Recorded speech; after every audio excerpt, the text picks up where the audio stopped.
your Wednesday afternoon. Mason and Ireland right now. Good afternoon. Good afternoon. Oh, good afternoon. That was dedicated to DeShaun Foster. Thank you for that, Mace. So, how do This you is what we're even- doing today? All day? It is. It is. Brian, okay, here, I'm going to put you on the spot. Ready? All right, let's go. Okay. So, I'm just going to give you a couple of facts. Okay. You are in the position that DeShaun Foster is, okay? So, you're the head coach at UCLA. Oh, sweet. You're coming to the Big Ten. Right. You're at Big Ten Media Day, and you need 30 seconds to just talk to the crowd, and then at the end of it say, I'll take any questions you got. Go ahead. Hello, everybody. Go Bruins. California, baby. Love the weather. Actually, I think Deshaun's was better. It must be harder than...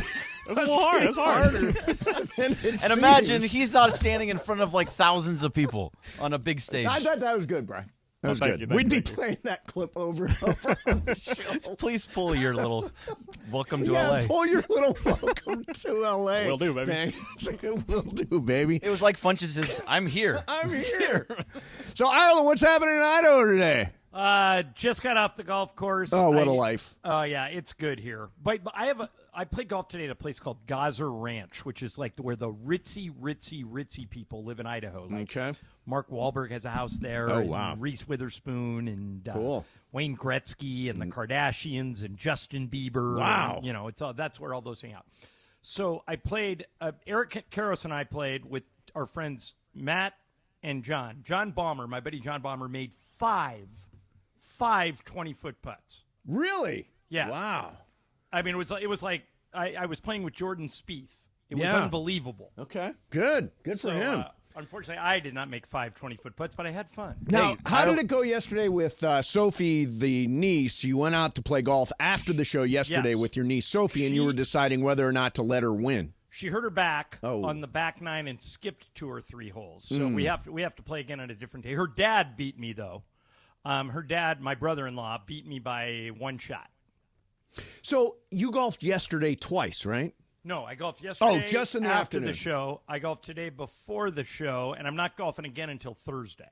Now, why would you take a day off from golf? Do you need to rest? I have to pick Lisa up at the airport tonight at like midnight. There I you don't go. want to wake up early. Yeah, I hear you. You know where me and Bergman are going tonight? Cosm. Yeah. Oh, wow. I'm jealous. I want to see that. Yeah. We're seeing the Cirque du Soleil show O, which is the one in the water, which I've seen live, and apparently this is in shared reality. It's this brand new experience that everybody's talking about, so I'm super excited about that. Do you think like water's going to splash I on don't us? believe so. Oh, it's not 4D? It's not like 4D over at the They're going to have Regal. sports at the Cosm, aren't they? Oh, yeah, they've got They have. UFC already, and they're working on all kinds of other stuff from what I understand. So they had Copa there as well. When Copa That's was right. going on, they had the finals there and the third place game on the Saturday and the Sunday. Yep. So they've already done it. It seems really, really cool. Yeah, I'm super excited for it. By the way, the Dude Ranch is now, I don't know if it's going to happen or not. I don't Why? know. What? I don't know. You guys are canceling? Didn't you already pay for it? So you here Friday now? No, I'm not here Friday. The question is, Juan's in a bad mood right now, and he says, I don't think I'm in the mood for horses. I think we should just go to a place where we can lay around the pool. So, I'm a fan of laying around the pool. I don't. yeah, blame a fan of laying around the pool is good. I said, let's get one day on the ranch, because I haven't Oh, been on the screw it. Go ranch to in a Tierney, long yeah. time. Let's get one day on the ranch. No, it's Ojai Valley Inn. Oh, that's a good spot That's too. a good spot, yeah. Yeah. But I still say one day on the ranch. Let's go. Let's go, Juan. Oh, that's all right, so DeShaun Foster. Ireland, I'm going to play it. I don't want to play it a bunch today. Yeah, you do. I don't want to play it a bunch because I have this thing called empathy. It comes Well, out. then why play it at all? It comes out sometimes because I want to make sure that our audience is fully informed when it comes to what we're talking about today. So I'm going to play this right now. And Bergman, I told you go ahead and call over to UCLA. See I'm if sending an email now. sending an email. Okay. Yeah. I don't know how to do this. Like maybe Ireland, you can help me because I'm like, hey, we've never spoken before, and we don't ever have anybody from UCLA on. But can he come on now after this Well, I would think terrible they would want to situation. put him out there. I would think they want to, too. I don't think they do. Because I'm gonna do it. he sounds perfectly fine in an interview. He was on Sportsmanlike today. He was fine. He was great. We Yeah. got some sound from that, too. Yeah, we got some sound we'll play. But, of course, we got to play this sound first. How you guys doing? I'm happy to be here. Glad to be a part of this great conference. It's fine. Finally putting two great emblems together, UCLA and the Big Ten. So far, so good. We're a school that's won, 123 championships. Excellent. So this fits us being right in this conference. Football-wise, we're just excited. You know, I'm sure you guys don't know too much about UCLA, but our football program, but we're in LA.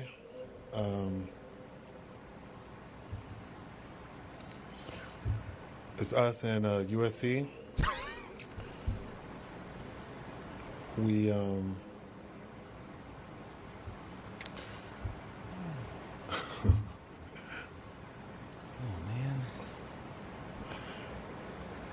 I'm just basically excited, really. That's it. Any questions?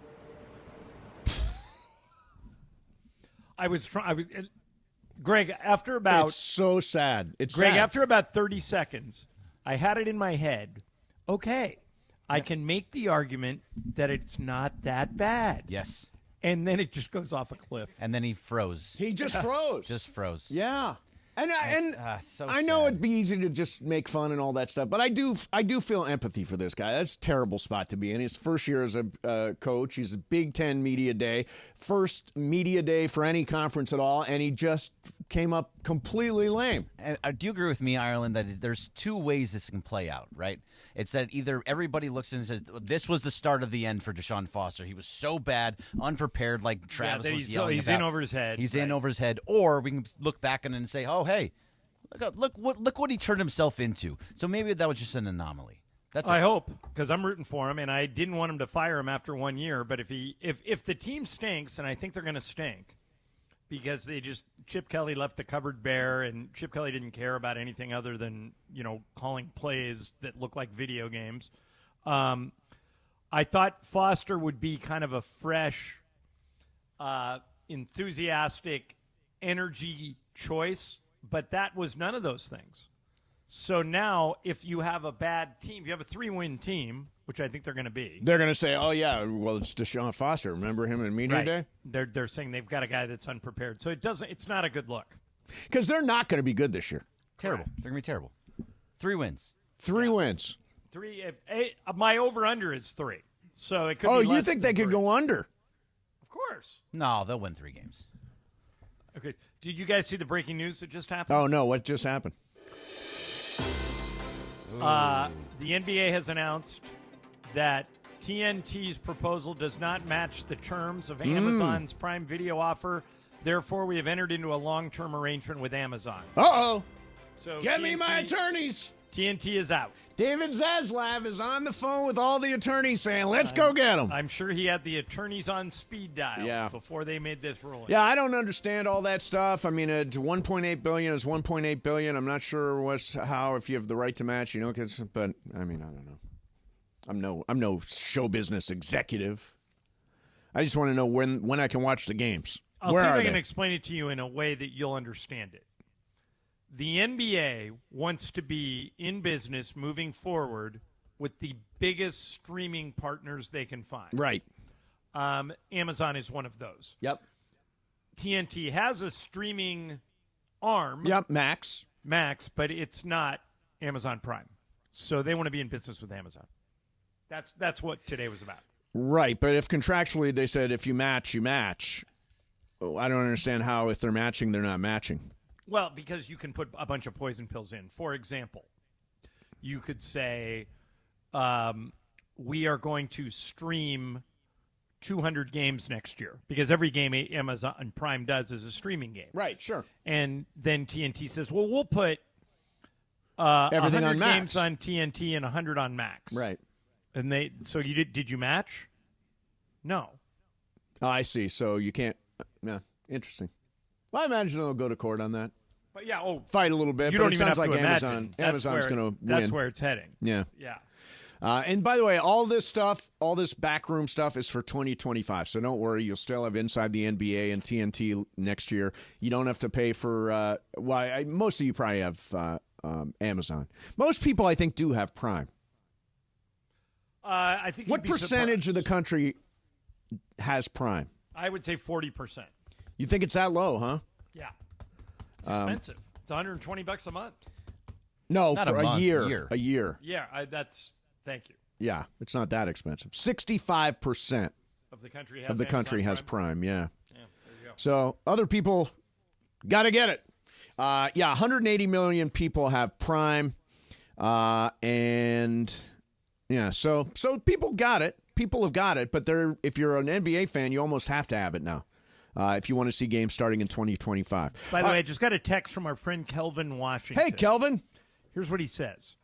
DeShaun Foster could be Dan Campbell.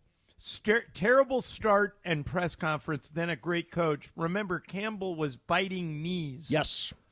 That's true. We all said, this guy isn't a head coach in the NFL. A lot of people said the same about Nick Sirianni.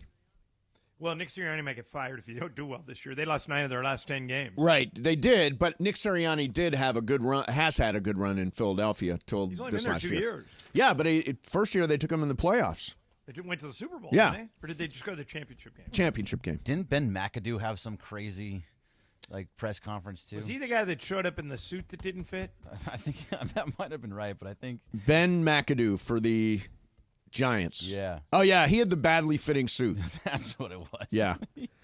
I guess, the one thing you say about Dan Campbell is at least he was enthusiastic. DeShaun was not. He tried to be enthusiastic. He just didn't know what to say. Yeah, he didn't have a script. I never. All right, coming up next for you. Apparently, Bill Belichick did get a coaching offer after leaving New England. We got that coming up for you next. In the meantime, I love driving my Hyundai Elantra. As soon as I got into business with the Southern California Hyundai dealers, we are partners on this, I immediately said, well, I got to drive a Hyundai. And the Elantra was right for me. Hyundai cars and SUVs give you the confidence to boldly journey wherever life takes you. Advantages include, and I know this firsthand, available class-exclusive digital key. I've got that. And available remote smart parking assist. I use that all the time. And because they want the road ahead to be as worry-free as possible, you also get complimentary maintenance for 3 years or 36,000 miles and 10 years of America's best warranty. In a brand new Hyundai, there's joy in every journey. Visit HyundaiUSA.com or see your SoCal Hyundai dealer today. Mason, Ireland, 710 ESPN.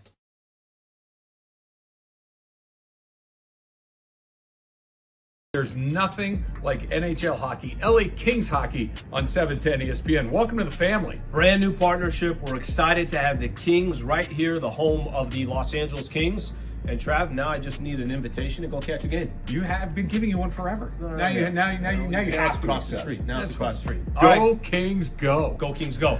The Kings are back on 710 ESPN. Believe it or not, I did pregame for the Kings 25 years ago. Damn, I'm old. Luke Robitaille, the rest of the Kings organization couldn't be more excited. Go Kings, go. Go Kings, go. Nothing like live hockey. Nothing like seeing it in person. Nothing like watching it on TV. Nothing like listening to it on the radio. And we've got them on ESPN LA. Go Kings, go. We're so excited. The LA Kings have found a new home right here on 710 ESPN. Can't wait to see you on the ice.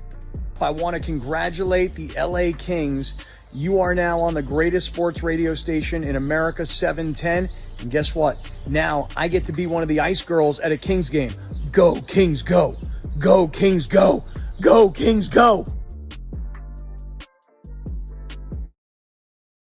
To fit any budget. That's 833-3NEXTGEN or visit nextgenaaronplumbing.com to schedule online today. NEXGEN, call 833-3NEXTGEN.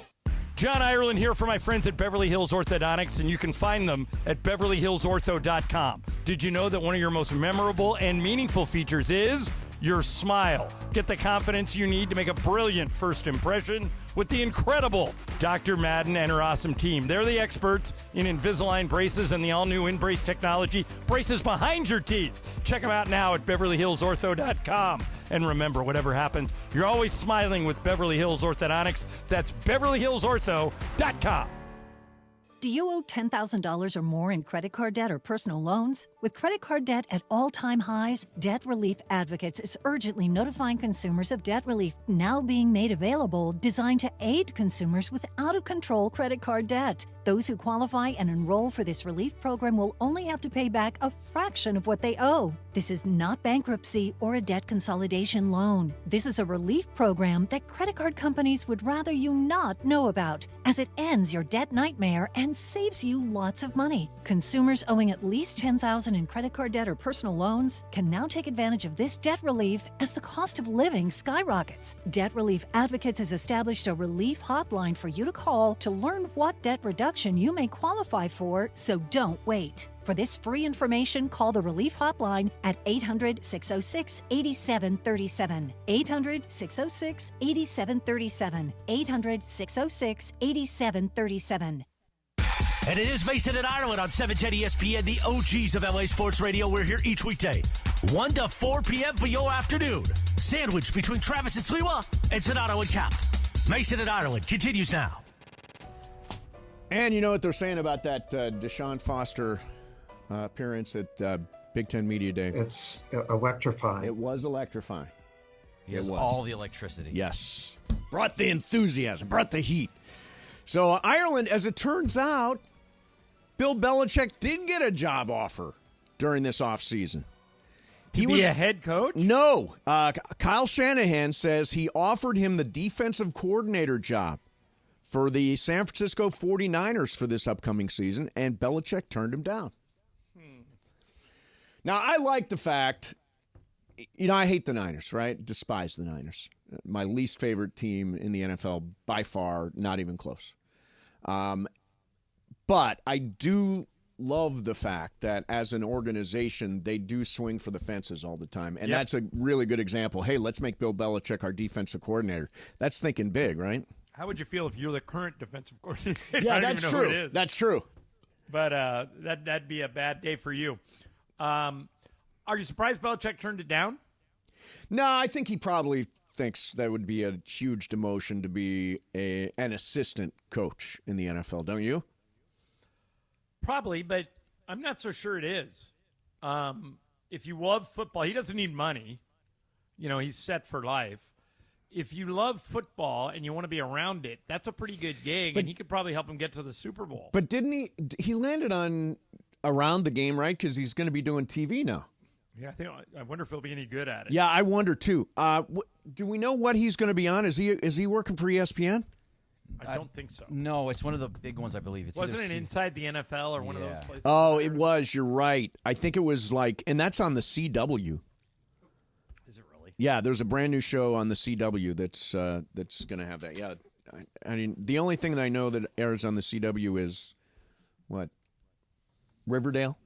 Something like that. I have no idea. I think that show ended like 5 years Did ago. it? Yeah, that's the last show I remember from the CW. And then I know they have the Live Golf. Yeah, it's not very good. No, it's not. Oh, no. It says Belichick's first step in an expected partnership with ESPN and Peyton Manning's Omaha Productions. There you go. There you go. I thought there was something with a tie-in with ESPN. So he's not trapped at the CW. You sent a note today, John, and I think it's interesting. You were talking about the Rams' backup quarterback situation and Carson Wentz. And so I thought you might be able to explain that to me. I don't know. I don't understand. Here's Carson Wentz signed to be Patrick Mahomes' backup in Kansas City. And if he's going to do that, I don't know why he didn't just stay with the Rams. The Rams, unless the Rams didn't offer it I don't him. believe the Rams offered it to him. They very quickly, back on March the 19th, long before Carson Wentz signed anywhere, signed Jimmy Garoppolo to a deal to back up I'd rather Matthew have Carson Stafford. Wentz than Jimmy Garoppolo, wouldn't you? No, I'd rather have Jimmy Garoppolo because he's won a bunch of games. Carson Wentz did win a game last year for the Rams, although I think he ran the ball like 10 times. It was like week 18. Yeah, and it was like basically, Carson, you're a big guy, just get the ball and run with it. He ran for a bunch of yardage in that game. He wasn't necessarily finding the finesse of the passing game that Sean McVay puts out there every week. But no, I think Jimmy Garoppolo is a perfect guy for Rams backup, and I don't think they even offered that job to Carson Wentz. Bergman, would you rather have Jimmy Garoppolo or Carson Wentz? Carson Wentz. Jimmy Garoppolo is a Me too. disaster. What? Yeah, I don't know what He's your Mason's terrible. looking at. Yeah, last year when I talked about Carson Wentz, you guys ragged on him relentlessly. And imagine Carson Wentz, I've always how liked can he Carson be a starter? I remember hearing you guys. You were like mocking Carson Wentz. I'm not even denying that. It's absolutely true. He's still better than Jimmy Garoppolo. Matter of fact, Mace, I would rather have Carson Wentz than Aiden O'Connell or Gardner Minshew. Well, you had him. No, I didn't. Jimmy Garoppolo was there last year. Right, no, I'm saying I'd rather have Carson Wentz. Than Oh, no, you Carson- don't. No, you don't. Stop it. What's the Carson future Wentz? of Carson Wentz? Carson Wentz, I thought when Carson he Wentz left. is terrible. I thought when Carson Wentz left the Rams, it was because he wanted to go compete to be a starter someplace. Well, the last place you would go if that's the case is Kansas City. Correct.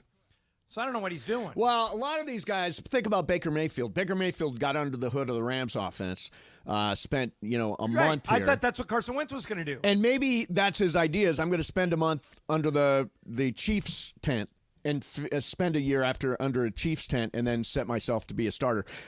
Jimmy Garoppolo is 43-20 as a starter. I mean, he's got a ton of experience. He's better suited to Sean McVay's offense. I think that's the right choice for the Rams.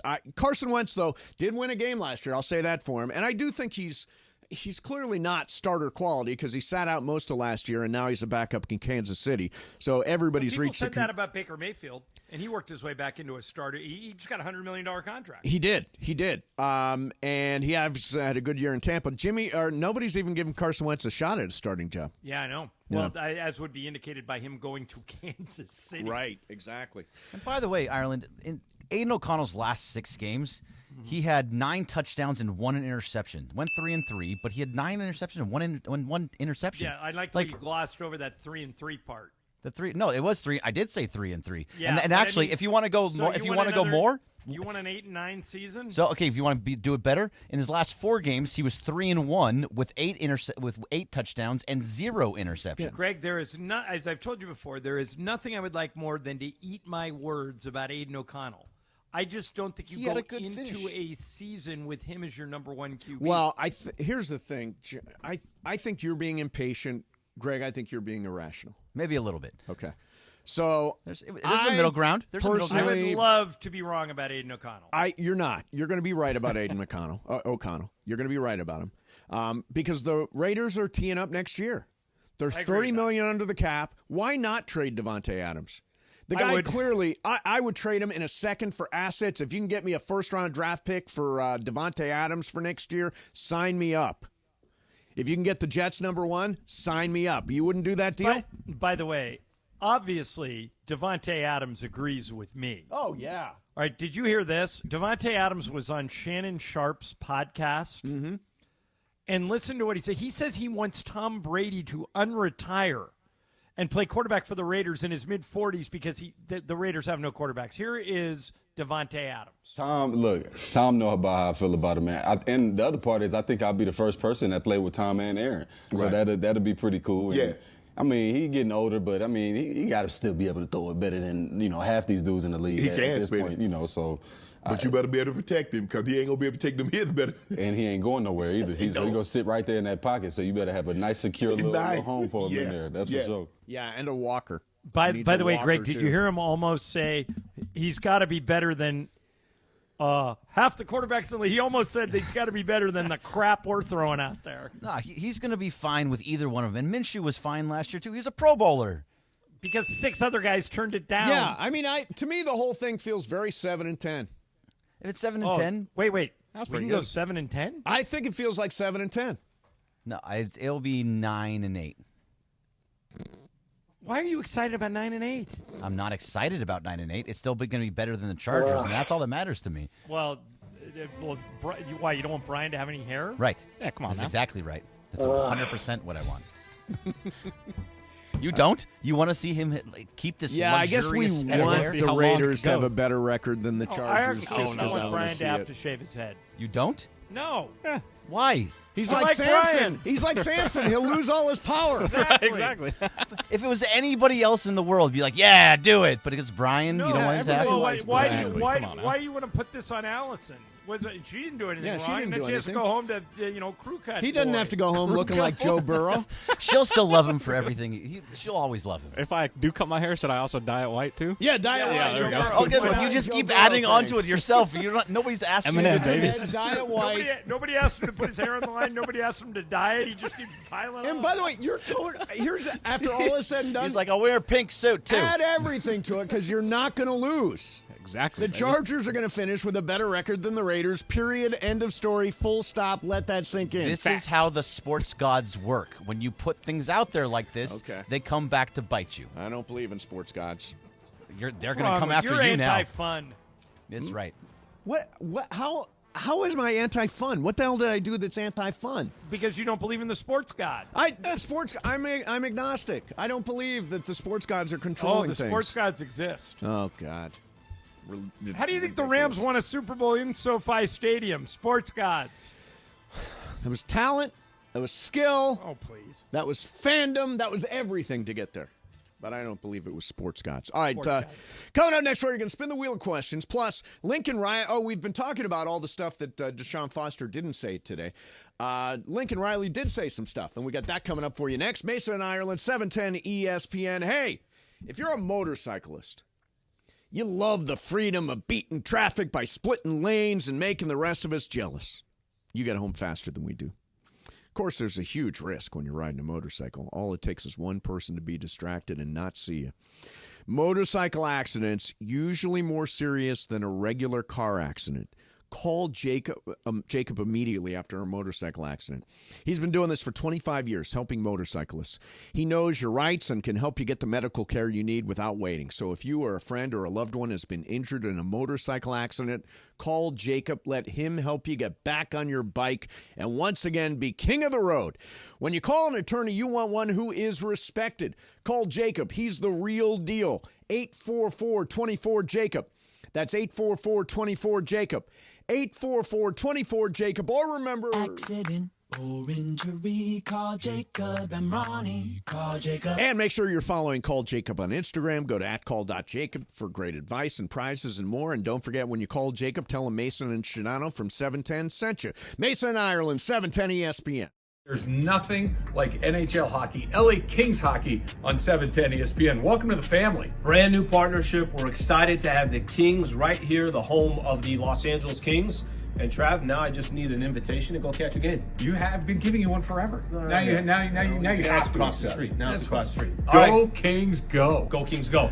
The Kings are back on 710 ESPN. Believe it or not, I did pregame for the Kings 25 years ago. Damn, I'm old. Luke Robitaille, the rest of the Kings organization couldn't be more excited. Go Kings, go. Go Kings, go. Nothing like live hockey. Nothing like seeing it in person. Nothing like watching it on TV. Nothing like listening to it on the radio. And we've got them on ESPN LA. Go Kings, go. We're so excited. The LA Kings have found a new home right here on 710 ESPN. Can't wait to see you on the ice.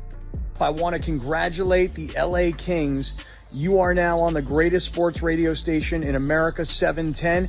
And guess what? Now I get to be one of the ice girls at a Kings game. Go Kings, go. Go Kings, go. Go Kings, go.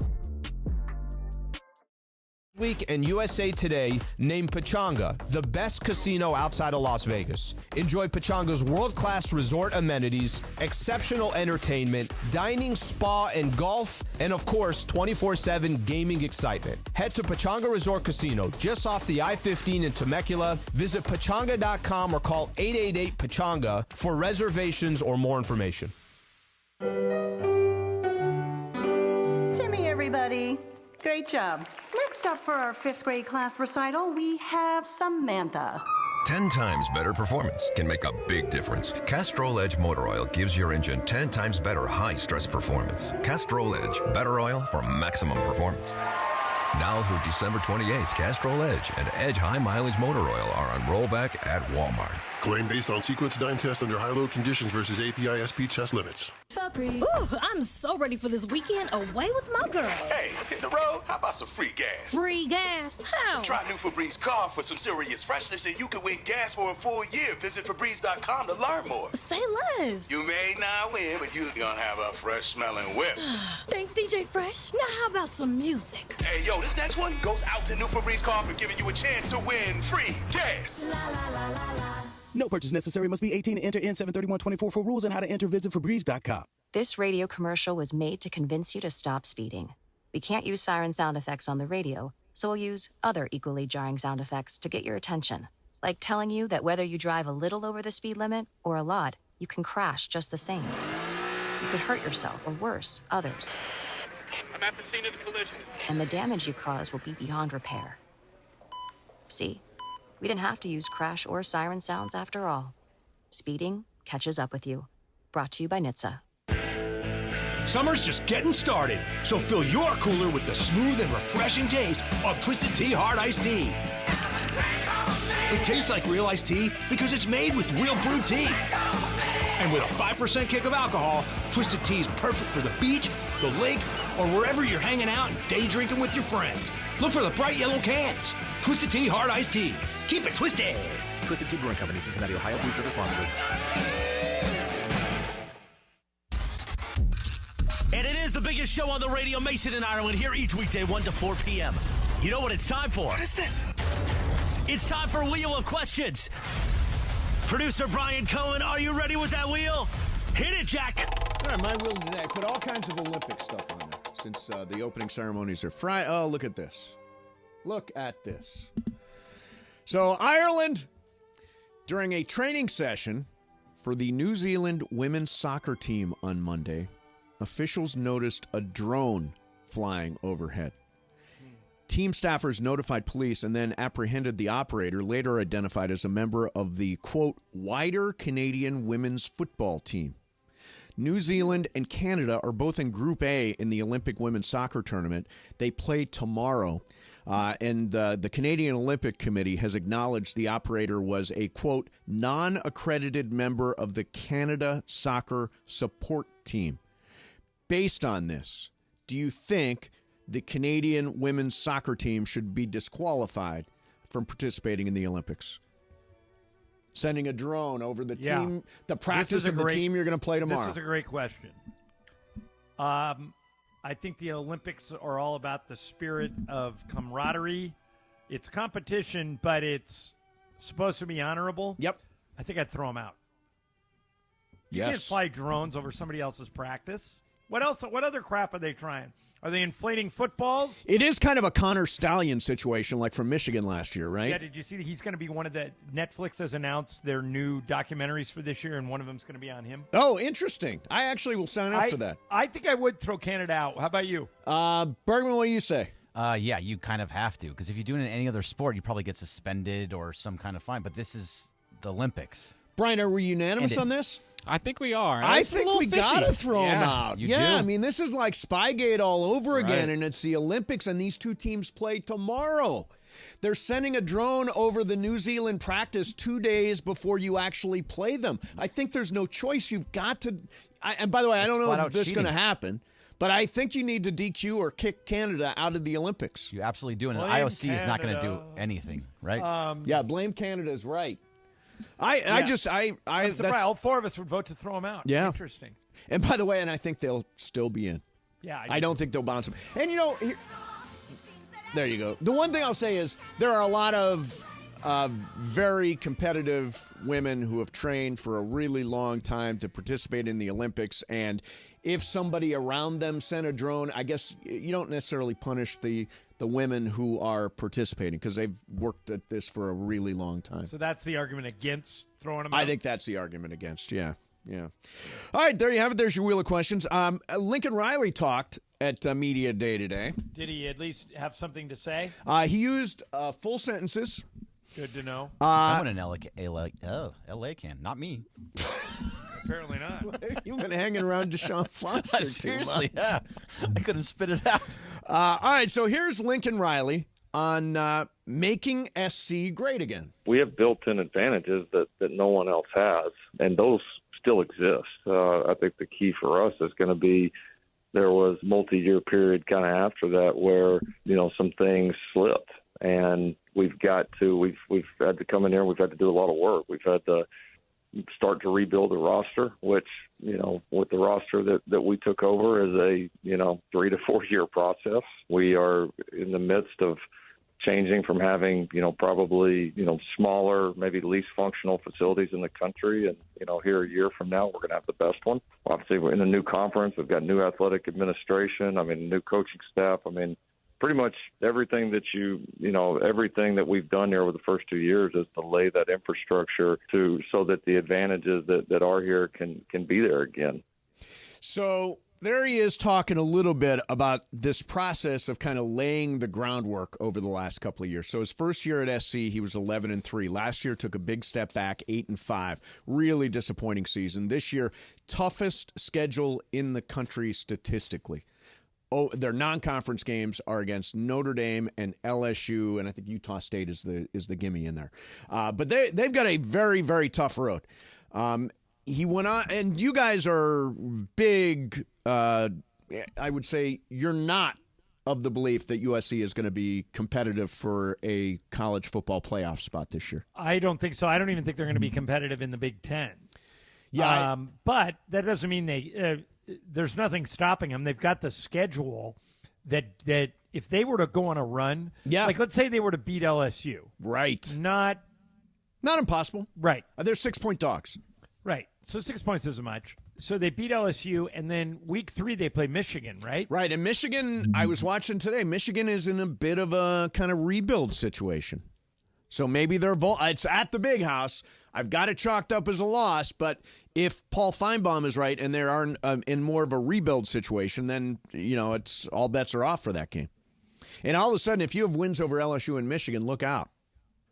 Right, and then it positions you for a championship run and a run to the playoffs. But because what record gets you into the playoff? You can't lose more than 2 games.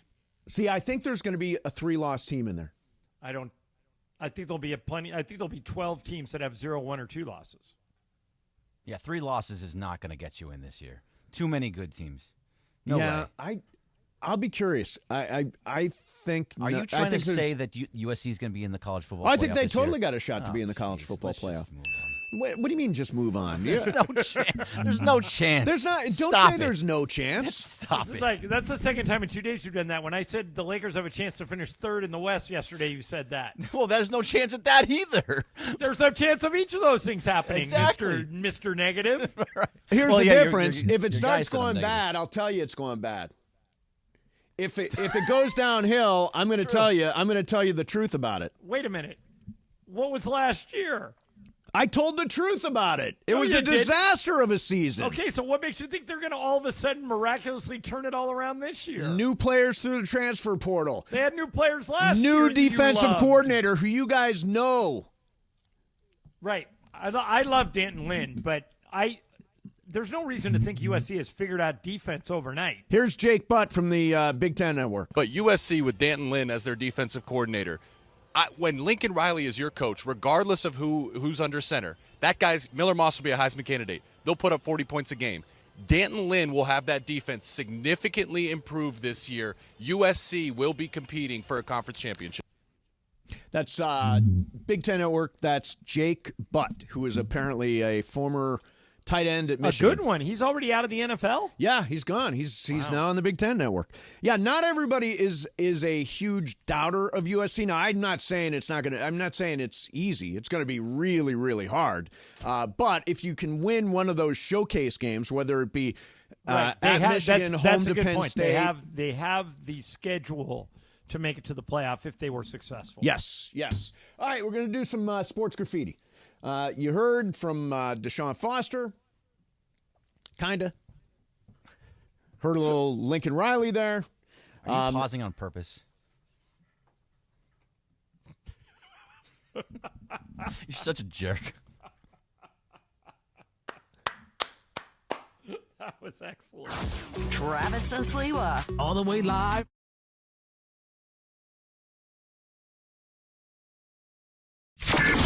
Starting Monday, September 9th, there's a new fall lineup on 710 ESPN, and it means the 9-hour LA Sports Mega Block begins an hour earlier. Even more live and local LA sports talk on 710 ESPN. The Travis and Sliwa Show will start at 9 a.m. Mason and Ireland move back to noon to 3, and Shadano and Cappy start the LA Afternoon Drive takeover at 3 p.m. And then at 6 p.m., we are the destination for LA sports. It's a new fall lineup on 710 ESPN, and it begins Monday, September 9th.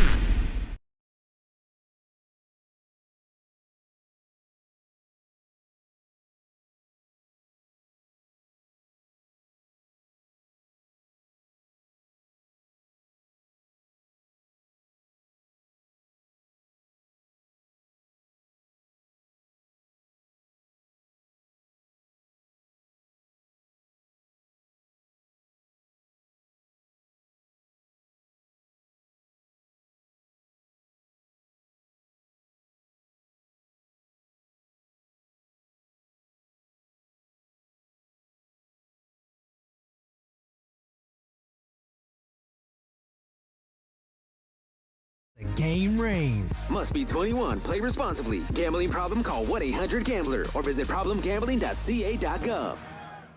Hey, it's Travis. And Slee. By now you have heard about our good friends at the law office of Joseph S. Normand. When my son Bobby was in an accident, we called Joe and he hit it out of the park. That's why I trust Joe. No insurance company is ever on your side. Anything you say to them can and will be used against you. Joe and his team will treat you like family, get you the medical attention you need, and the max compensation you deserve. Call 213-747-2000. That's 213-747-2000 or visit normandlegal.com. The law office of Joseph S. Normand. Hi, it's LeBron. The Lakers play here. 710 ESPN. KSPN, Los Angeles. A good karma brands radio station. It is Mason and Ireland on 710 ESPN. Don't get it twisted, yo. The most downloaded sports radio show in Los Angeles. The podcast, that is. Mason and Ireland, the #1 most downloaded sports podcast in Los Angeles. The #1 most downloaded sports podcast in Los Angeles, and we thank all of our podcast listeners for that. If you ever miss a moment, get your fill anytime. Just search Mason and Ireland wherever you get your podcast. By the way, Sports Graffiti now, 877-710-ESPN, 877-710-ESPN. I want to let you know that the Dodgers did win last night and actually looked really good. Landon Knack was good last night. Good again. Despite all the injuries, they keep up rolling up victories here. And tonight it's Tyler Glasnow back from the IL, and then tomorrow's going to be Clayton Kershaw back from the IL. Getting healthy. Everybody's starting to get healthy right now. Exactly. All right, Sports Graffiti, 877-710-ESPN. Let's get her started. Let's go to Jesse. Jesse, you're on Sports Graffiti. Go, Jesse. I don't know if you guys saw, I tweeted both of you this morning apologizing for the bit that I created. I didn't mean to. Silly trades are kind of my thing. But I wanted to ask you guys a new question. Okay. Which commissioner in sports do you think has the easiest job and which has the hardest job? Okay, that's a good question. I think the easiest job is Roger Goodell. It'd be really tough to screw that up. Yeah, I mean, you could have a monkey in that chair and he would make money. Yeah, I mean, the hardest job is probably Rob Manfred's because baseball, and he's actually, if he wasn't named Rob Manfred, and he didn't have the history that he has, Mace, yep. I think that he would be applauded as a revolutionary commissioner for what he's done over the past 3 years. I agree. He has done some work and really, really changed the game for the better. So someday he'll get credit for that. Yeah, but that hardest is Manfred and easiest is Goodell. Yeah, let's go to Jason. Jason, you're on Sports Graffiti. Go, Jason. So I got a question for BC. As a member of the Raider Nation, I hope he has to shave his head. So BC, if and when you have to shave your head, are you going to keep growing it back out, or are you going to keep it maintained short? Oh, that's a good question. That's a good question. Yeah. What do you think? Probably grow it back out again. You're not going to go with the Joe Burrow look? Well, I mean, I'll dye right away. So yeah, for a little bit. Brian, do you get your hair cut now? No, I haven't cut the hair in like 2 years. Is that right? Yeah, it's about 2 years. Yeah. Okay. That's serious hair. 877-710-ESPN. Let's go to Mitch. Mitch, you're on Sports Graffiti. Go ahead, Mitch. How's it going, guys? Good show. One commissioner I think shouldn't have been hard, the Pac-12 commissioner. I don't know how he screwed up. But I think USC, the wide receivers they have, and Miller Moss, they're going to be top 10 in the Big Ten. And I think either Miller Moss, Jackson Garrett, DJ Young will replace Gardner Minshew as the quarterback of the Rays next year. What do you think? And thanks again. Okay, thanks very much. I did not understand much of the end of that call. I Did heard you, Miller John? Moss. Did you? I know Miller Moss, and I know He's high on Miller Moss. I think that Miller Moss has played one game. He threw 6 touchdowns against Louisville in the Holiday Bowl. So one game's a pretty small sample size, but he did throw 6 touchdowns. So I guess maybe they should be high on Miller Moss. I'm not sure. The thing about Lincoln Riley is he had a chance to go get a quarterback in the transfer portal, and he elected not to. He had seen Or he enough from tried Miller and Moss. didn't get one. Well, there were quarterbacks flying everywhere. I mean, all kinds of quarterbacks flying around, and who doesn't want to play for the guy that gets you a Heisman Trophy? If I'm a quarterback, I'm going to go where the guy wins Heisman Trophies, right? I just don't think that Miller Moss wouldn't be your first choice of a quarterback if you could have anybody. You're making it sound like you could have anybody you wanted. Well, I think he could have gone and gotten somebody else. I'm not saying he could have. I mean, maybe Will Howard who went to Ohio State, or Dylan Gabriel who went to Oregon. Maybe he didn't have a shot at those guys. I don't know. But I tell you right now, USC is going to have a top 20 offense. Period. End of story. That's what the guy does. The offense has never been an issue. He has been able to coach up quarterbacks and deliver big, high-powered offenses. So I'm not worried about the offensive side for USC. The defensive side is obviously the question. But I think Miller Moss in that system is going to have a great year. Let's go to Carlo. Carlo, you're on Sports Graffiti. Go ahead, Carlo. Yo, what up, fellas? Hey, man, regarding a topic a couple of days ago, there's a 14-year-old that debuted in MLS, man, 14 years old that just debuted. He beat Freddie Adu's record of the youngest player. One more thing, man, I think Lindsay Baseball is overrated, and this is your daily Rob Pelinka hate, man. This is the year of the Pelinka. I claimed it. There you go. Thank you very much. Yeah, you got to mention Rob Pelinka on Sports Graffiti. 14-year-old breaks the record, makes his debut. He played for the Philadelphia Union. His name is Kevin Sullivan. 14 years old and 239 days, youngest player ever to make a regular season debut in any of the top North American sports leagues, including NBA, NHL, NFL, and WNBA. So the kid was born in 2010? Yeah. That's I got crazy. shoes older than that. Nuts. That's nuts. 14 years. He's born in 2010. He's done some living. Let's go to Ruben. Ruben, you're on Sports Graffiti. Go ahead, Ruben. Hey, thanks, guys. I have a theory on what happened to DeShaun Foster. Yeah. I think sports information guy gave him a little speech, prepared it. He tried to memorize it. He froze and forgot. Remember, that happened to Gail Sayers on the movie Brian song, too. Yeah. So that's what I'm going That's with. a good theory. By the way, John, that's interesting. So, in other words, maybe DeShaun Foster obviously had froze up, but maybe they gave him too much information, and he didn't know how to put it together in his head, so he just got a lot of stuff and then couldn't output any of it. Or maybe they mailed it in and didn't give him any information and made him look like an idiot. I think that's possible. Let's go to Fabian. Fabian, you're on Sports Graffiti. Go, Fabian. Hey, what's up, guys? Long-time listener. Hang out with you guys a few times. I'm the one that said that if the Raiders have a better record than the Chargers, I would shave my head also. But how about this? If the Raiders have a worse record than the Chargers, you guys have to wear a Charger jersey. How about that?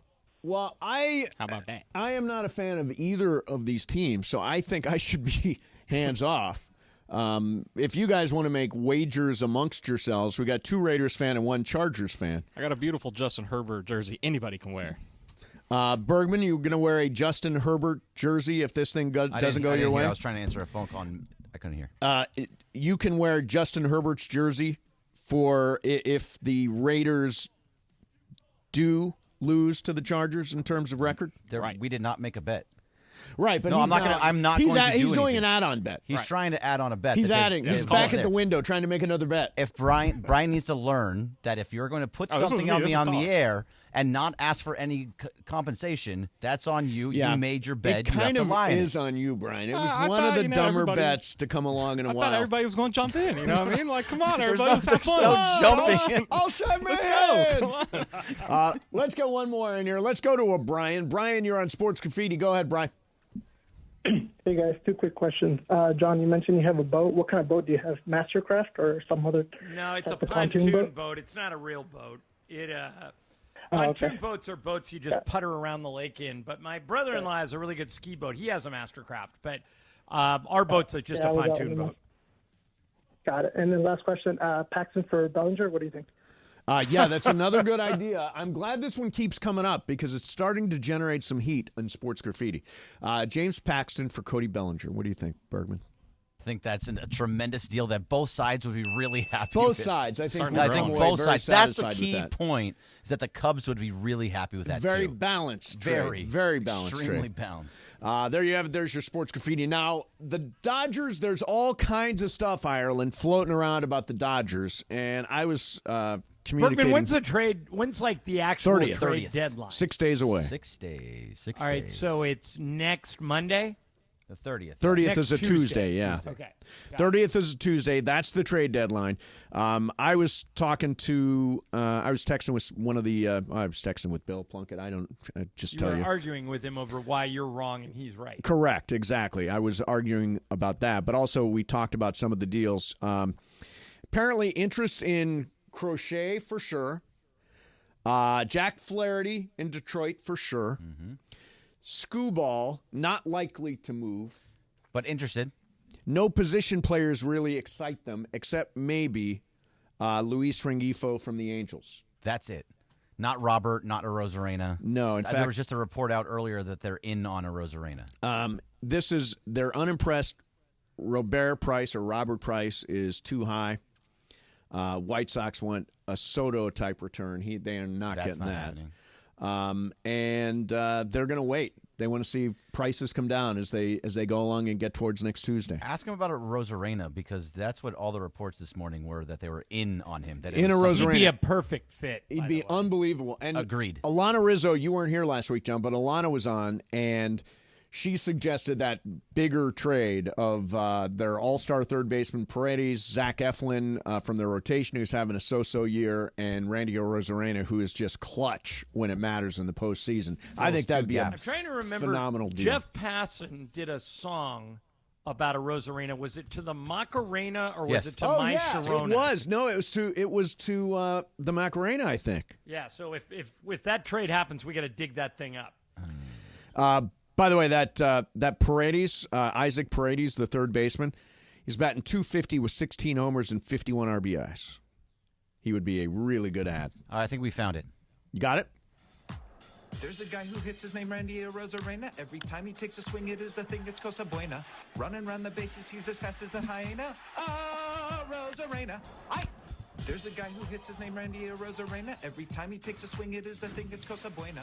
Running around the bases, he's as fast as a hyena. Arozarena. There you go. I like If that. this trade happens, we have to learn that song and sing it on the air. Absolutely. 100%. In. I'll tell you, I would love that deal for the Dodgers because that outfield is so hodgepodge right now, or Modge Podge, as Bergman likes to say. I've always What heard is Modge Modge Podge? Modge Podge. We have this internal debate. I say it's a hodgepodge. He says it's a Modge There is Podge. no such thing as a Modge I'm with you. Podge. So I'll tell you where I Mason got is it. 100% right. Yeah, he's probably is right. But where I got it from, there's a thing called when you're crafting, which my daughter, Which and you stuff frequently do. Yeah, it's a I don't, glue. but I have family It's a members that glue. do. Mod it's a Podge glue. is a glue. Mod Podge is a glue. Yeah, but you can't just take the glue and transfer it into a hodgepodge. By the way, I was watching a show on Netflix, and I stopped, and someone was talking about, it's just a Mod Podge around here, and I sent don't it to believe Mason. that. I want sent it- actual audio of someone other than you saying Modge One Podge. is a I think you hodgepodge and the other is glue. It's glue. Exactly. Oh, hey, Mason, I sent you the video. I gotta see if I Mod can- Podge is glue. I'm looking But at you it right heard here. somebody else You've been saying it. hanging out at Hobby Lobby too much. Yeah, You saw it, though. Only Admit someone it. who works for Modge Podge would use it in the context in which you just did. Admit There's no it, such Mason. thing as a Modge Podge. Hodgepodge is a thing. Modge Podge is in your head. Yeah, Bergman. no, Mod That's fine. Podge is just glue. It is, but you know that I sent you a video where someone said it too. It wasn't just me. Well, have dig no up the recollection. video No, then, I have no Mr. recollection. Mr. Modge Podge. No recollection. How can you be manager of audio operations if you're just making crap up? Oh yeah, because you never make. Oh, by the way, anything up. Ireland, I got so pissed off today. Well, About what? medium pissed off, I would say. jeez. Why did DeShaun Foster will be introduce you for something? What No, happened? here's what happened. So I'm driving in, and the DeShaun Foster, the electrifying press conference has already taken place. His speech at Pac-12 or Big Ten Media Day, and Bergman goes on Travis and Sliwa and does about a half hour on the subject of the 10 minutes. press conference, and I'm like, what the hell? You're our producer. What are you doing? What are you doing on their show for? Michael talking does that the up? same thing. I don't understand why you guys do that. Why do you do it? I'm not. I mean, What's yes, wrong with you? I sit in this producer chair, but I am a part of the entire station, not Right. just this show. But you are the But your producer. take of Mason should be Ireland. reserved for this show. Well, you went on Crosstalk with Travis and Sliwa and gave away all of your takes too. What's the That's difference? crosstalk. That The is difference part is of our you're show. making us do it. I hate crosstalk and would opt out of it today You if hate you would let everything. me. No, but you're the one that makes us do crosstalk. We would love to come on at 1. It's your fault that we have to do You it. were on at 1. No, but we don't want to be on with them. We want saying them to we. end at I don't know if 12:55 it's and we. us to start at 1. I don't know if it's we. Wow. Do you really want to get rid of crosstalk altogether? Of course I do. The late Why? crosstalk, the early crosstalk? Because I would work half an hour less. Oh my! All I do is Jeez. work. This is what you want. Everybody All wants you to do work is less work. around here. Why does everyone want to work less? Except for all the golf you play at your vacation house in Well, because Idaho. it's the summer. Yeah. Yeah, but I mean, nobody else is doing 18-hour days during the basketball season. Mason's right. I have this argument with Michael. When Michael says, hey, I'll come in and do your show. And he gets to the station early, and then he goes on and does an hour with Travis and Sliwa. I think if he does that, we should just send him home. That's you sending him home. Just Why? being clear, John Ireland is sending Michael Thompson home, not Greg Bergman. Only if he goes on Travis and Sliwa and gives all his takes. Yeah, save your takes. Save your takes. I think everybody's sitting there like, oh, he said it on Travis Sliwa. Not allowed to say it on Mason and Ireland. I can't listen now. Right, he said two different but it is takes on true. two All different your shows. heat was on that show. Oh, We got none of your heat. You like the DeShaun Foster of this take now that you're on our show. Now It's I've very said low everything. energy. I've said every feeling that I've had. You did. You blew it. You blew it.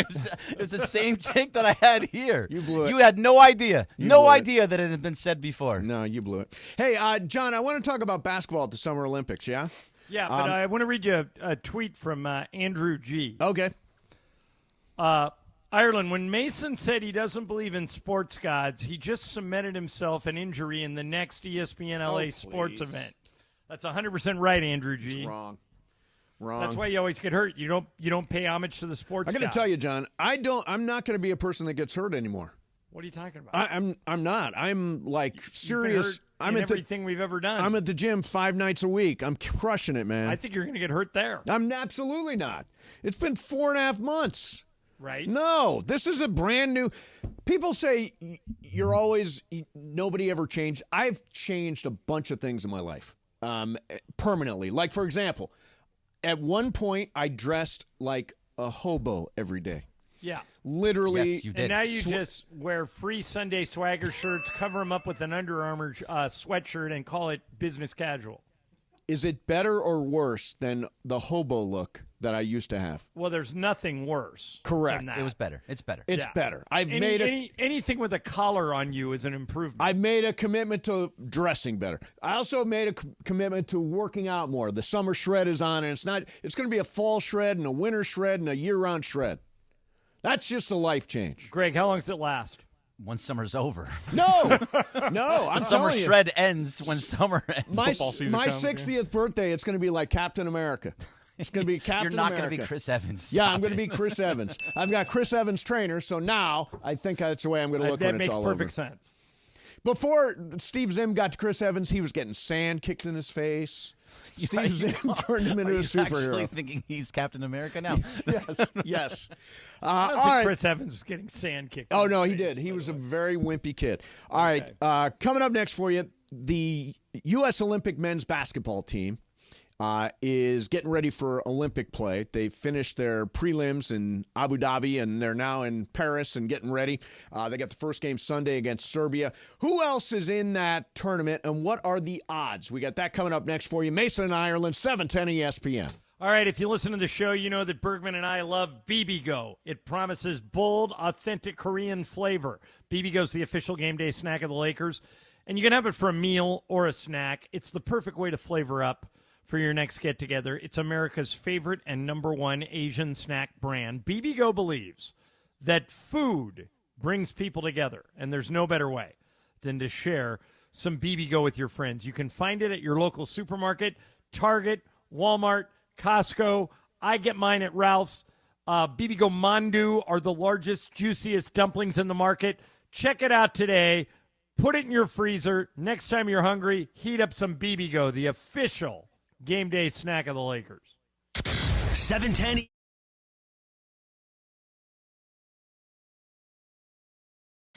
710 ESPN and the all-new ESPN LA app. This fall, the new home of the USC Trojans. The new home of the USC Trojans. The Trojans are back. The USC Trojans play on LA's mega sports station. That's right. USC football, USC men's basketball, and USC women's basketball are on 710 ESPN. Coming this fall. 710 ESPN, the new home of the USC Trojans. KARS Cars for Kids. 1-877 Cars for Kids. Donate your car today. 1-877 Cars for Kids. KARS Cars for Kids. 1-877 Cars for Kids. Donate your car today. Donate your car today at carsforkids.org. Your car, running or not, can be picked up as soon as the next day. No title, no problem. Call 877-CARS-FOR-KIDS or go online at carsforkids.org to donate today. 1-877 Cars for Kids. KARS Cars for Kids. 1-877 Cars for Kids. Donate your car today. Now accepting donations of land, homes, buildings, or any kind of real estate. Paid for by Cars for Kids. Texting enrolls you in recurring automated marketing text messages. Consent not required to purchase. Message and data rates may apply.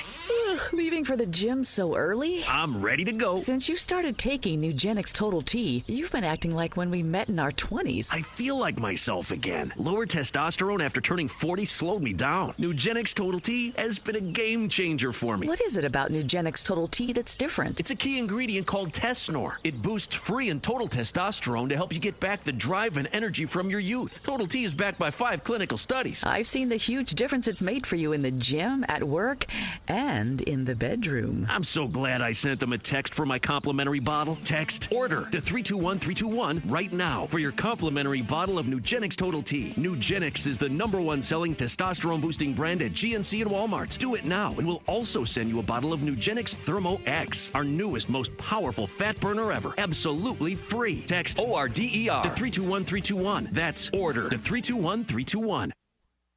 It is Mason and Ireland on 710 ESPN. Don't get it twisted, yo. The most downloaded sports radio show in Los Angeles. The podcast, that is. Mason and Ireland, the #1 most downloaded sports podcast in Los Angeles. The #1 most downloaded sports podcast in Los Angeles, and we thank all of our podcast listeners for that. If you ever miss a moment, get your fill anytime. Just search Mason and Ireland wherever you get your podcast.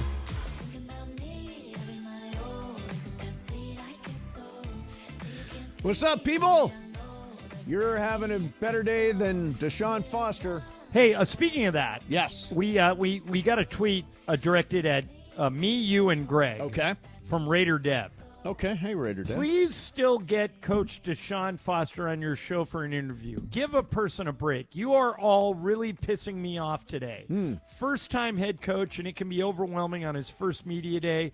Damn already, he will get better. Are we being too hard on DeShaun Foster? Well, I said it earlier. I have empathy for DeShaun Foster. I don't think we are, because I think that if you are going to subject someone to head coach at a major university and he isn't prepared for these moments, then he's going to be criticized. Right. If you don't think other people outside the – I like DeShaun and know him and covered him as a player, and I'm rooting for him. But, Deb, if you don't think he's not getting hammered across the country, yes, this is by people outside of Los Angeles who are way meaner than us, you're not paying attention, because you can't do that. Yeah, no, it's ridiculous.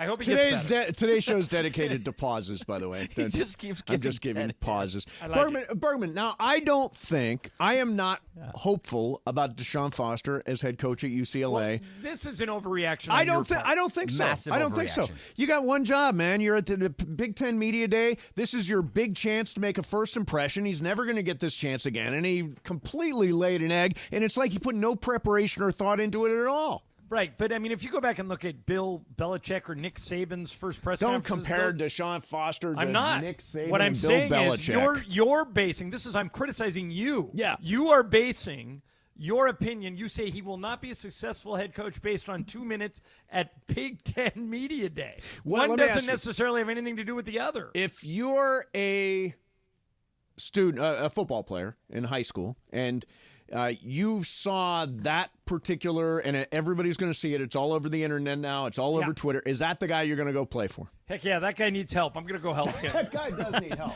All I know, Guy from needs a script. Everything that I've seen from DeShaun Foster so far in this offseason is that every single player absolutely loves him. And they are all staying here. They're not transferring. Two big names on the defensive end that they really, really wanted to stay and thought they were going to lose. Jay Toia, who is a defensive tackle, and Kane Mandrano, who is a linebacker and were big parts of that defense, stayed because of DeShaun Foster. But kind of who cares? You say they're going to win 3 games. I mean... That's a fair point. But they're I don't care who stayed. They're going to win 3 games. The point is how he connects with the players has nothing to do with the fact that he froze on stage for 2 minutes. Yeah, but you've They already don't equate. You've already acknowledged that it could take 5 or 6 years, right? I think Bergman. I said 4 years. 4 years. Yeah. Ireland, you say I want him to give him at least 3 years. 3 years. Okay. Every college coach should get at least 4 years, unless it's a disaster. By the way, I am of that belief. Also, I don't think you can tell anything from year one. And also, UCLA does do that. They give you usually 6. They usually give you the full contract. Right. They usually don't. Yeah, that is true. UCLA does let you play out your contract.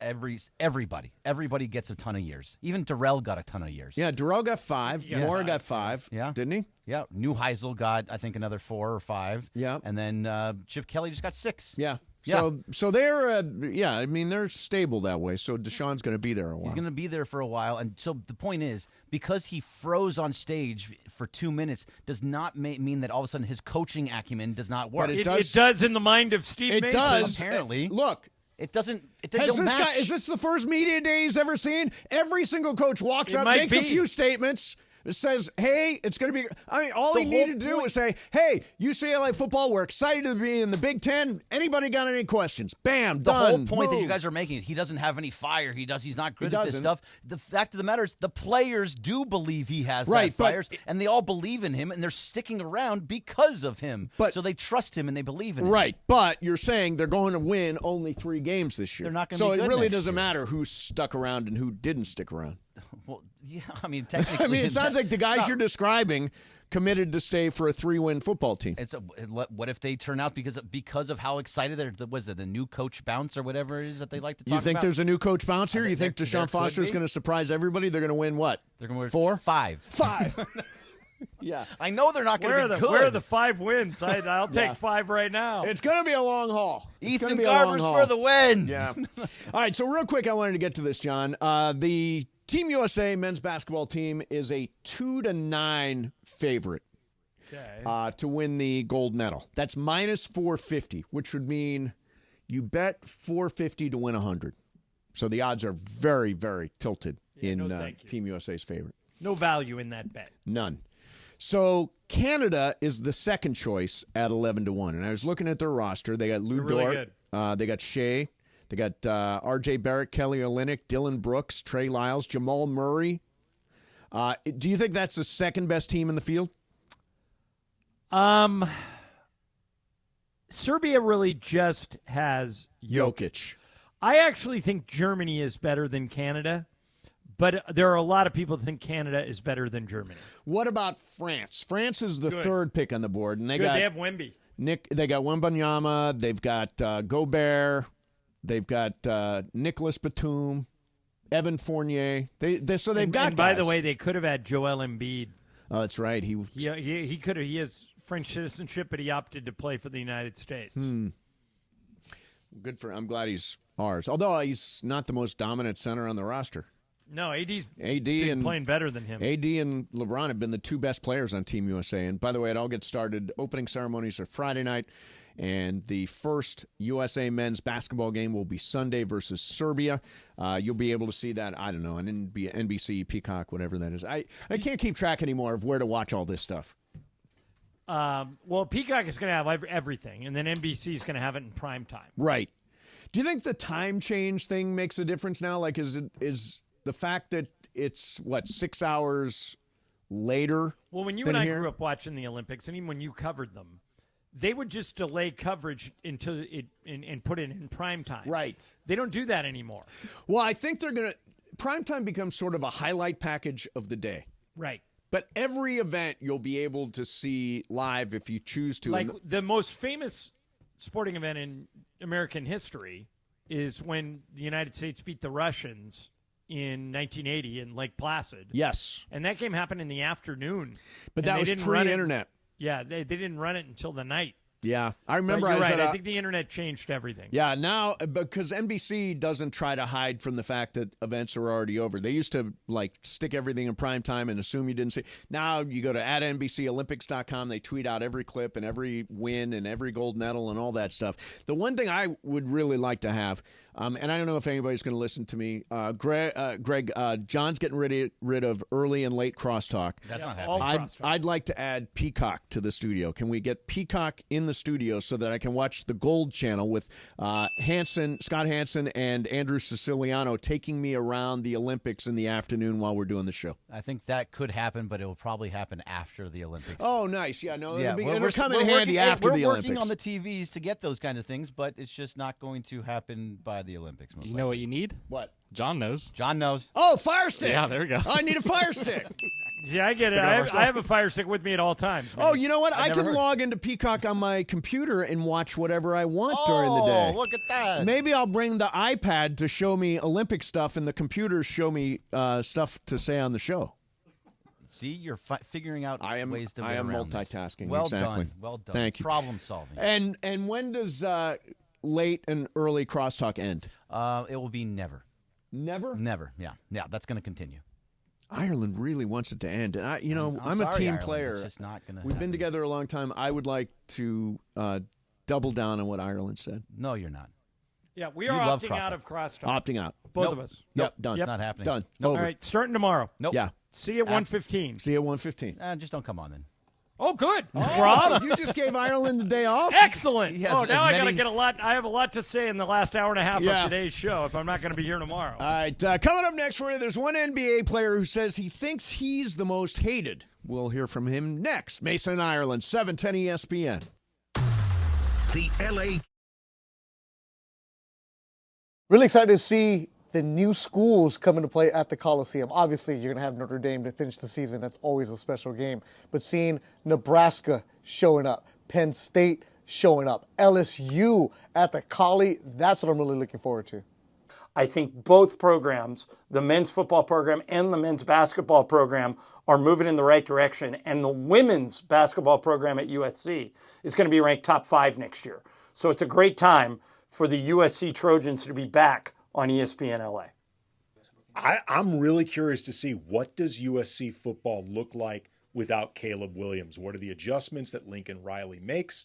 And what is the defense going to look like in the non-Alex Grinch era? New conference, new quarterback, just really fired up on the football side. New head coach for basketball, so almost like a really new team, which is going to be awesome. And then returning to prominence for USC women's basketball, to be back to where USC women's basketball is. I'm super excited to see Juju in her second year, but just the rest of the players continue to grow under Coach Godley. This beautiful thing has been up since the first time SC was here. But guess what? USC is back! And once again, this means something for us. Pumped for this season. USC Athletics back on 710 ESPN.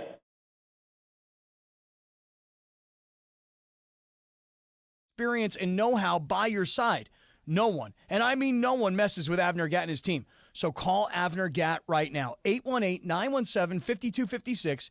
818-917-5256. That's AvnerGatt.com. AVNERGAT. AvnerGatt.com. When you call him directly, Avner Gatt and his family, they take the calls themselves. Avner Gatt says, hello.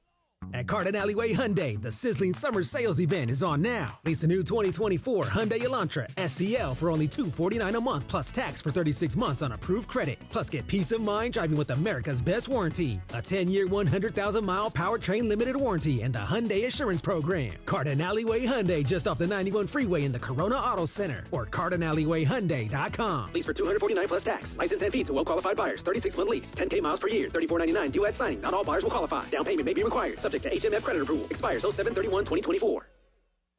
This is the story of the one.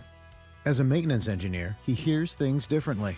To the untrained ear, everything on his shop floor might sound fine, but he can hear gears grinding or a belt slipping.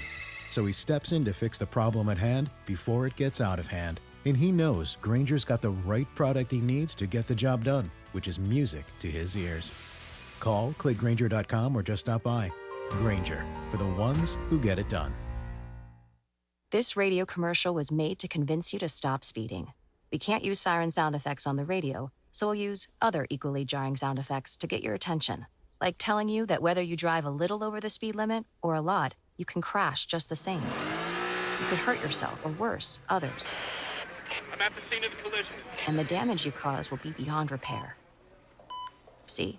We didn't have to use crash or siren sounds after all. Speeding catches up with you. Brought to you by NHTSA. It is Mason and Ireland on 710 ESPN. Don't get it twisted, yo.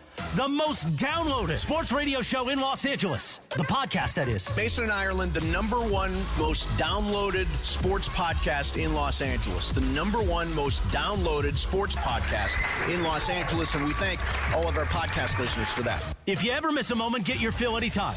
Just search Mason and Ireland wherever you get your podcast. Yeah, tonight I'm super excited we get to see this Cosm thing. It's called Shared Reality. It's over in Inglewood. We have a partnership with them, and I've never seen it, but it is apparently mind-blowing, the people that have seen it. Bergman, what do you know about it? You're going. Yeah, I'm going also, and it's all I know is exactly what you're saying. It seems like it's just going to be this giant room, and it's going to be shared reality, being able to watch all of this stuff in front of us. It looks really, really cool on when you go on Cosmo.com. It does look cool. It does look cool. Ireland, when you get back here, you're going to have to try it. We'll have a full report tomorrow. Yeah, I'm into that Cosm thing. I think that those giant video screens in one venue are the thing. Yeah, it's amazing. It's really fun. So, who is the most hated player in the NBA? Draymond Green. Okay.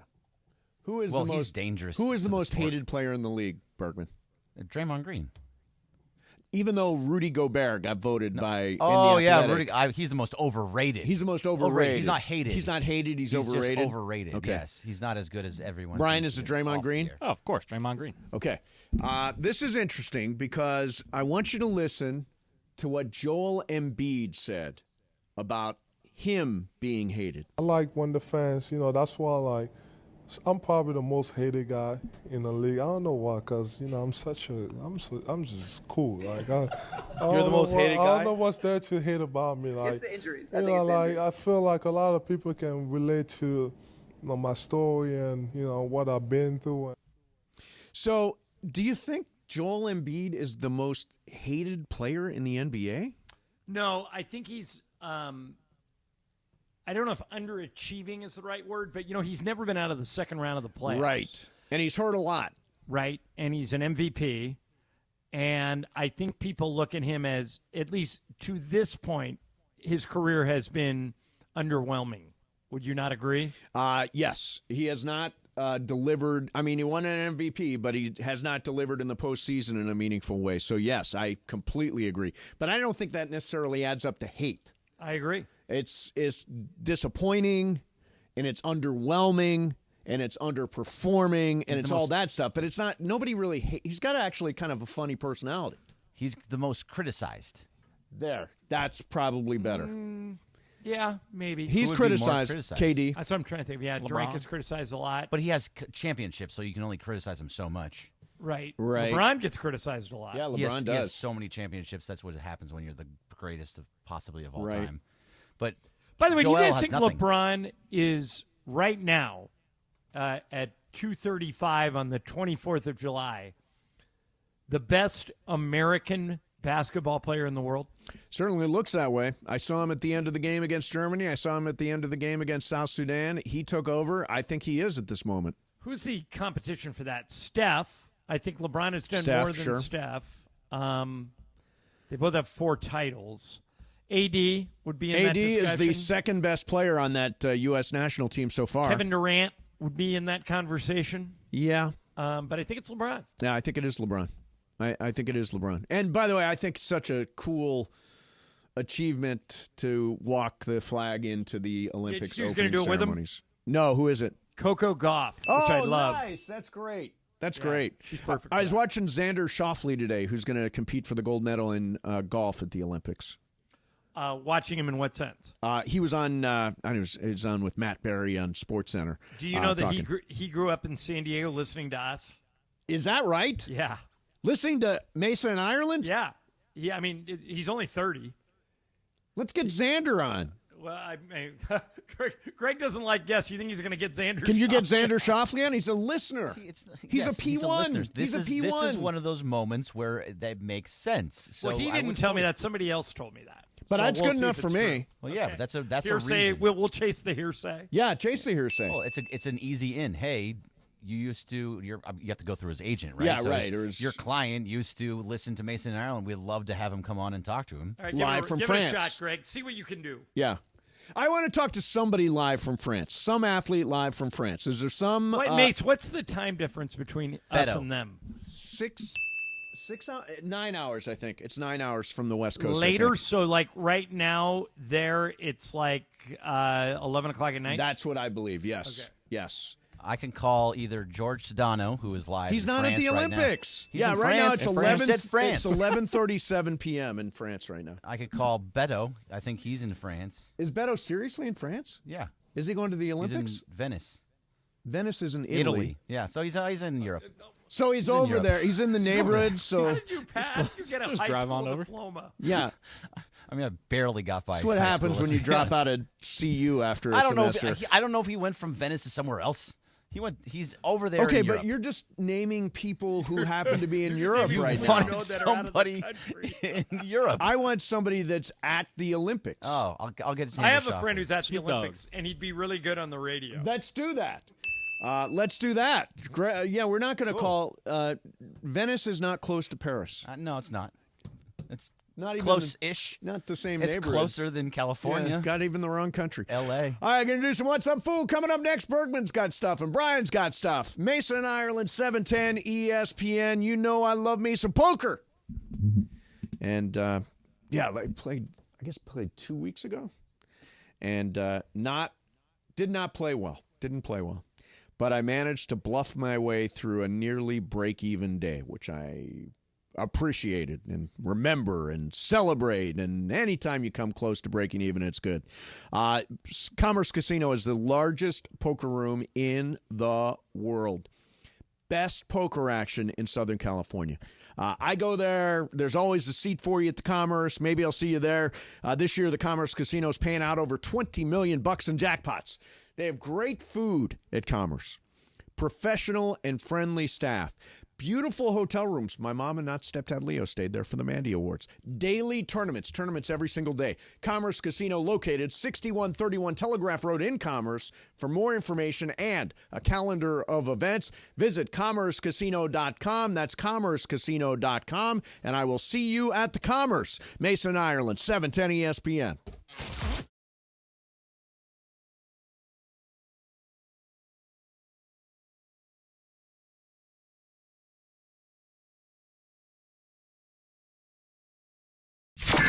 Starting Monday, September 9th, there's a new fall lineup on 710 ESPN, and it means the 9-hour LA Sports Mega Block begins an hour earlier. Even more live and local LA sports talk on 710 ESPN. The Travis and Sliwa Show will start at 9 a.m. Mason and Ireland move back to noon to 3, and Shidano and Cappy start the LA Afternoon Drive Takeover at 3 p.m. And then at 6 p.m., we are the destination for LA sports. It's a new fall lineup on 710 ESPN, and it begins Monday, September 9th. As it could possibly be, and then I sucked it down.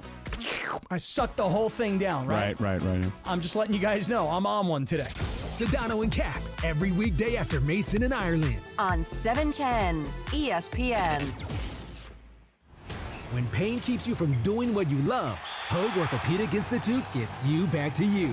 We are ranked number 18 in the nation and number 1 in Orange County for orthopedic and spine care by U.S. News & World Report. From the surf to the green, our world-class doctors are there, which is why more Californians choose Hoag Orthopedic Institute for orthopedic and spine care more than any other hospital. At Hoag Orthopedic Institute, there is no one better at getting you back to you. Proudly founded by premier physicians in partnership with Hoag. Learn more at HoagOrthopedicInstitute.com.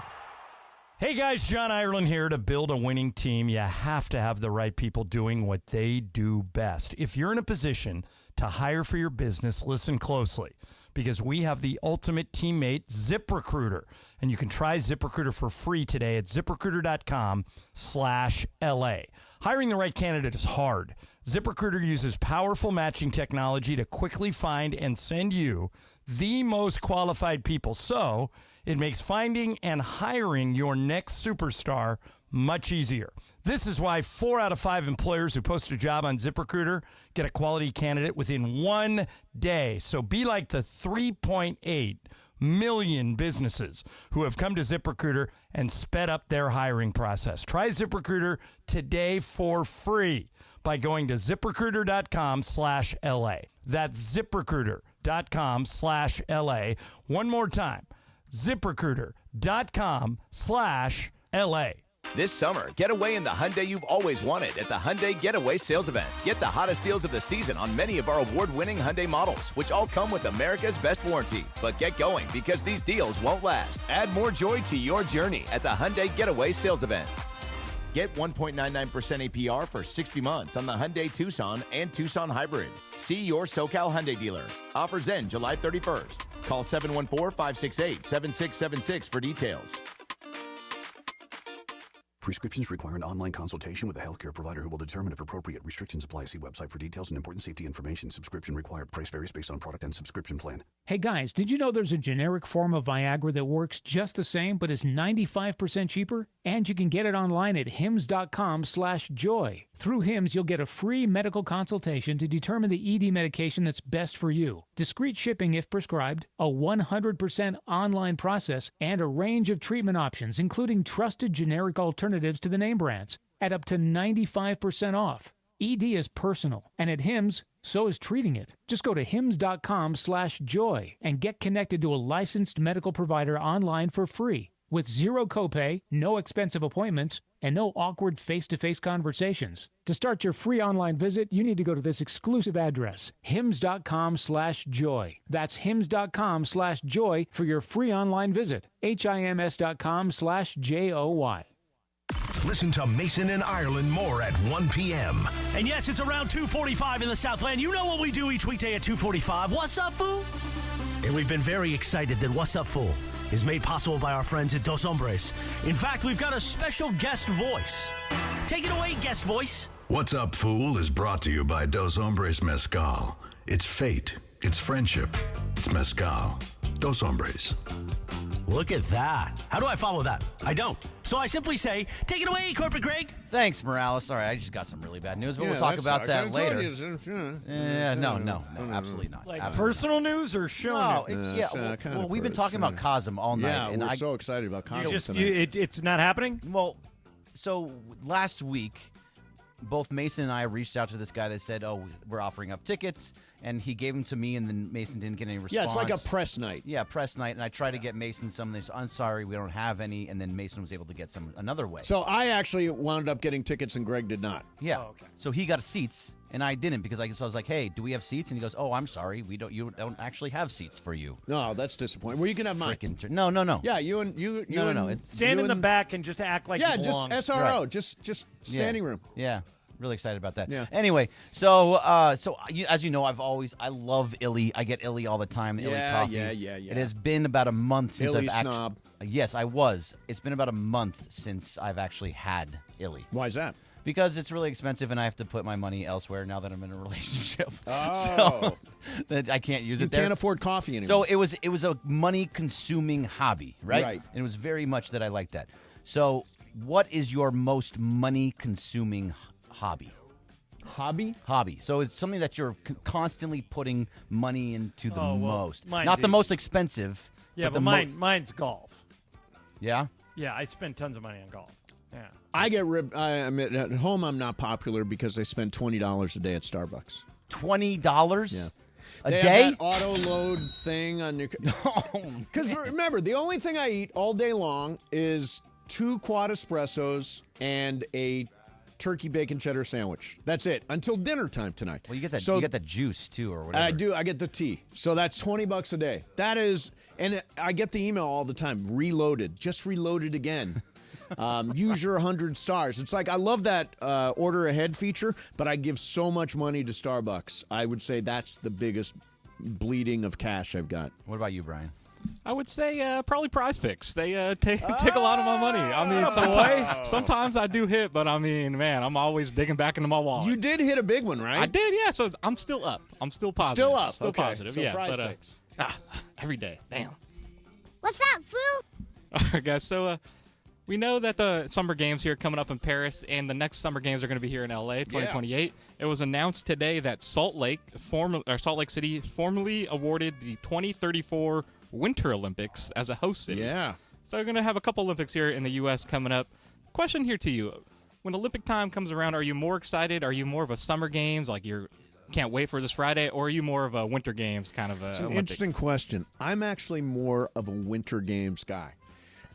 It's partly it's mainly because when I was growing up, it would be the dead of winter. There was absolutely nothing to do, and the only thing was the Olympics. That was like in February every year. Summertime, you know, you're out, you're going out to play, you're playing basketball, you're out there yourself, and so you're not spending as much time. You're not locked in the house, so you wind up not watching as much of the Summer Olympics. Both great, but I am kind of a Winter Olympics guy. I'm the opposite. There's only I don't know if I've ever done any sport that is actually a Winter Olympic sport.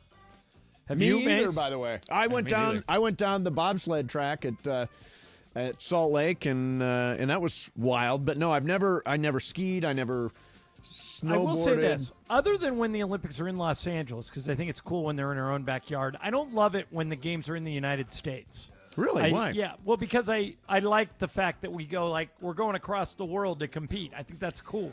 Can I be honest? The best Olympic Games I was ever at, period, end of story, was the Salt Lake Games in 2002. I had so much fun. The venues were so beautiful. The way they had it set up with everybody getting their medals at this central area with a rock concert every night was fantastic. Salt Lake, they were my favorite Olympics. I thought they were going to be my least favorite because it's Salt Lake, but they were beautiful, absolutely beautiful. So they can be great. But you're right, John. You lose some of that.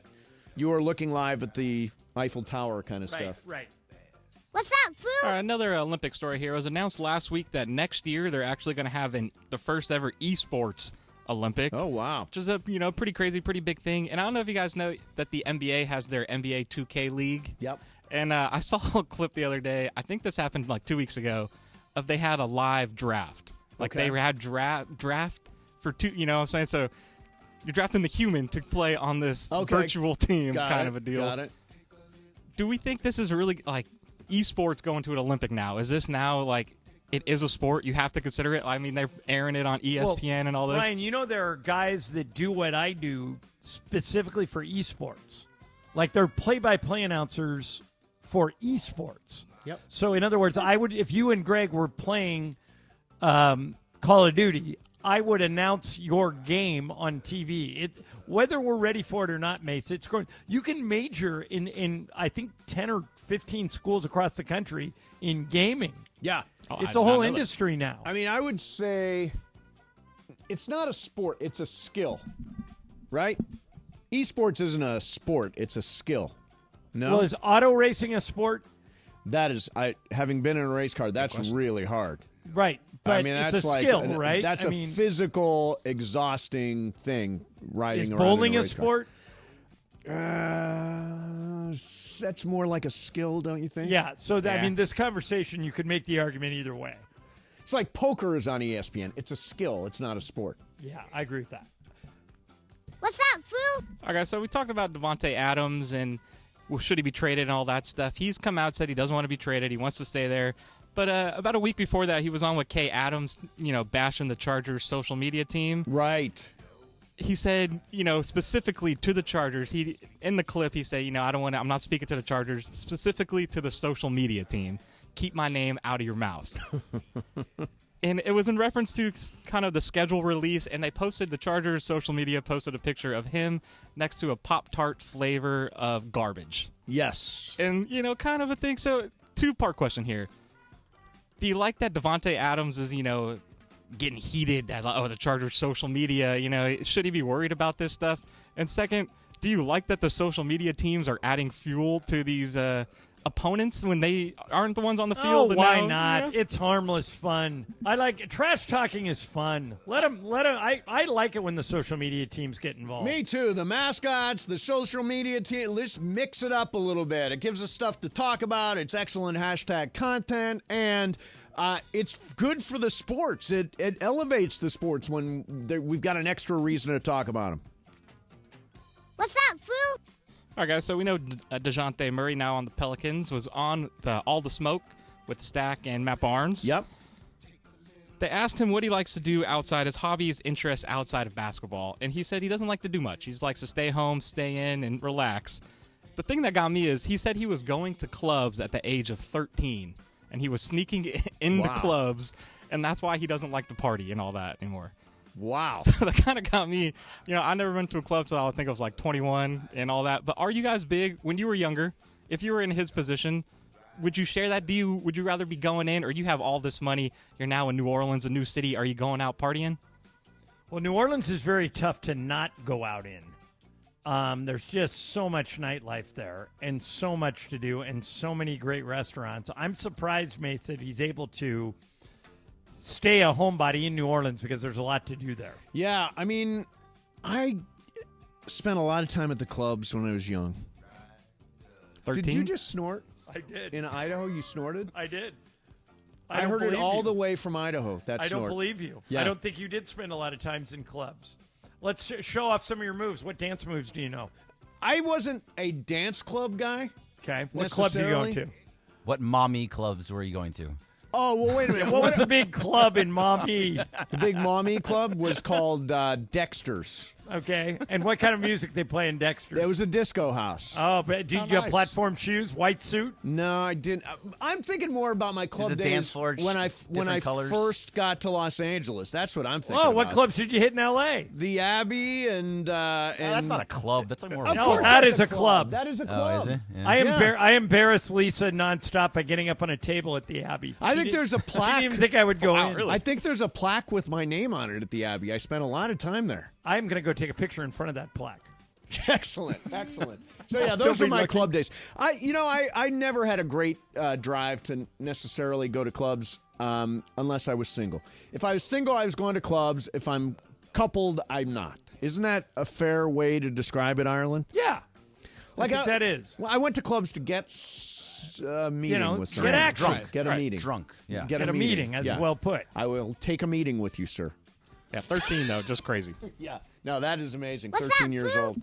All right, so Caleb Williams recently signed his contract for a year, $39 million with a $25.5 million signing bonus. But Pro Football Talk is reporting that various sources stated that Williams, who doesn't have an agent, was looking to receive compensation from the Bears as a limited liability company, an LLC. However, the NFL turned down this method of payment. It was also proposed that Williams could receive a forgivable loan, which would defer taxation on the funds until the loan was forgiven. Mm-hmm. That was also turned down. Was this smart or stupid by Caleb Williams? Oh, Greg, let me teach you something about negotiation. You can always ask for anything, and you'll be surprised. Every once in a while, they'll give it to you. Yep. Do you think this could ever happen? Somebody could have an LLC? Of course. I tried to get it at ESPN. Yeah, we tried to get it at ESPN, but truthfully, if you they look just at, said no, but we asked. If you look at the definition, it doesn't qualify. Like, for example, so Caleb Williams wants to be approached as an independent contractor in Chicago. You're not really an independent contractor if they're telling you where to show up, what time to show up, what equipment to use, all that stuff. He's really not an independent contractor. He's an employee.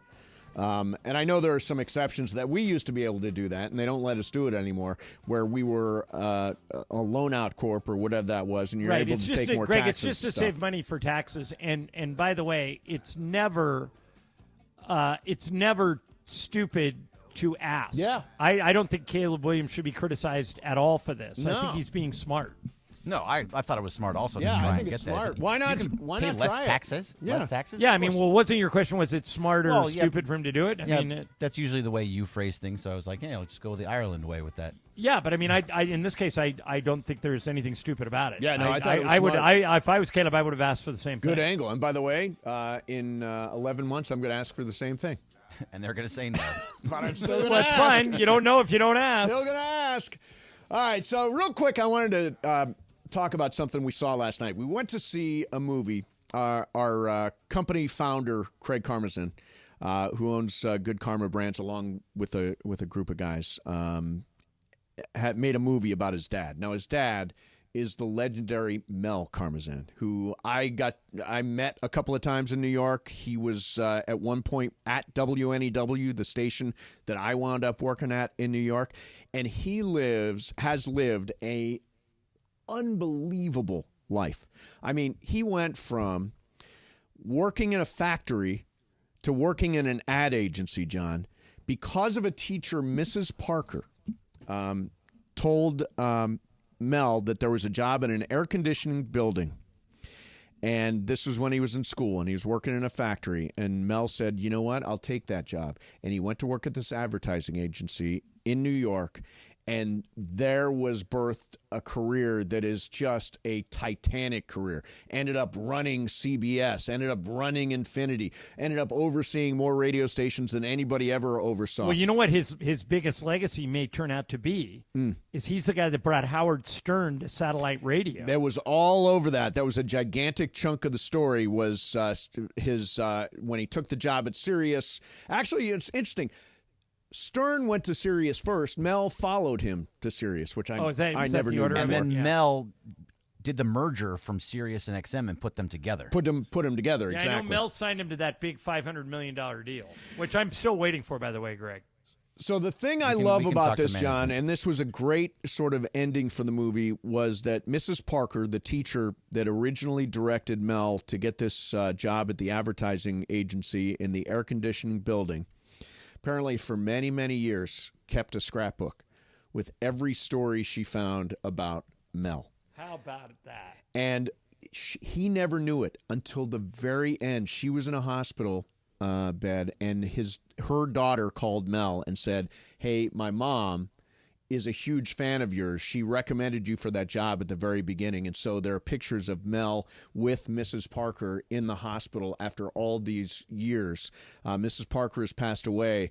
But the fact is that one little moment, Mrs. Parker saying, how about the ad agency, changed the course of media for all intents and purposes. It was wild. And the thing is, and the daughter asked him to just give him a call. Instead, he got on a plane, went there, and saw her before she died. And good he for him. Showed him the entire scrapbook. Yeah. It was really, truly incredible. Yeah. I didn't realize how many deals he made.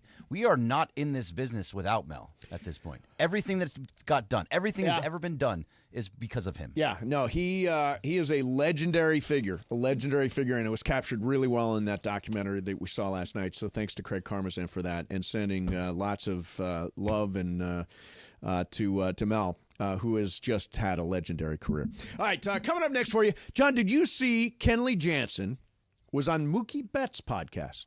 I didn't see that. I saw him get lit up by the Dodgers over the weekend. That is true. Well, Mookie and Kenley had a chance to have a conversation. We'll bring you some of that coming up next. Mason, Ireland, 710 ESPN. Travis.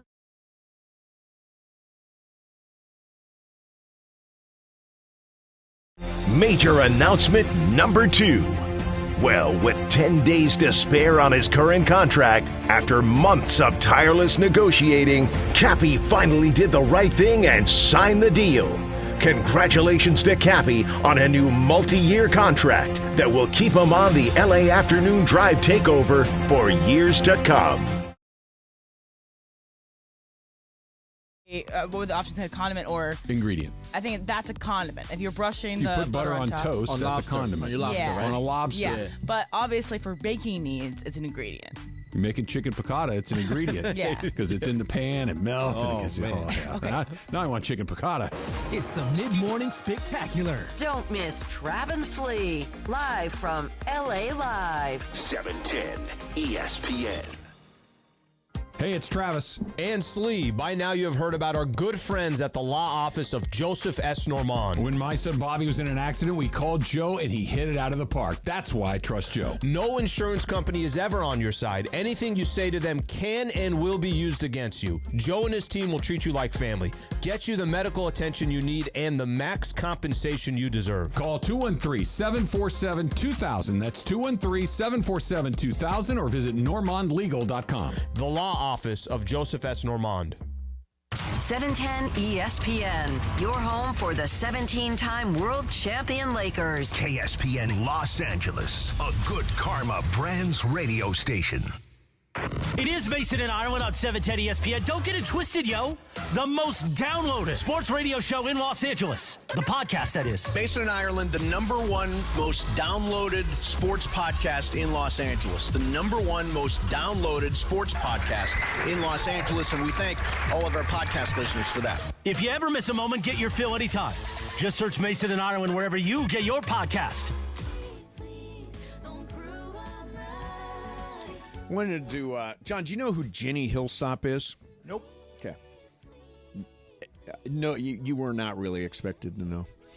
So she is 105 years old, and she got her master's degree from Stanford last month. 105 years old and just got her master's degree. Now, here's the thing about that. Oh, I know where you're going. Go ahead. If it was important to her, if it Yes. was like a bucket list thing for her, then good for her if it was important. But for practical purposes, what do you need a degree for when you're 105? So here's what I would say. The way to stay young is to continue learning. Here's a very, very ambitious 105-year-old who's saying, yeah, I'm going to keep learning. I'm going to go back to school, and I'm going to get my master's. I think it's amazing. Yeah, it doesn't make a lot of sense to me. Unless it was like a personal bucket list item for her, and maybe it was. Well, I think maybe she goes on to, I don't know what she graduated in, but at 105, Goes I on guess to do what? At 105, you don't have that much to go on to. Well, she went on to Good Morning America. And so what was it a personal goal of hers or something? She says she's taken the required classes. She turned in her final paper. She's lived an amazing life, war effort, all this kind of stuff. What I appreciate about this is if you want to learn how to stay young, I think you continue learning. Yeah, probably. You don't think so? No, probably makes sense. Yeah. Like for example, my mom and not stepdad Leo, they started going to Tai Chi. It's very slow moving. Very well. They're very old. So, they're forever young, but they're 80. They're in their 80s, and they're doing the Tai Chi. See, that to me is a great skill to pick up. It's good for you, affects your balance, all that kind of stuff. But the average 80-year-old probably isn't roaming into a Tai Chi class, but they're lifelong learners.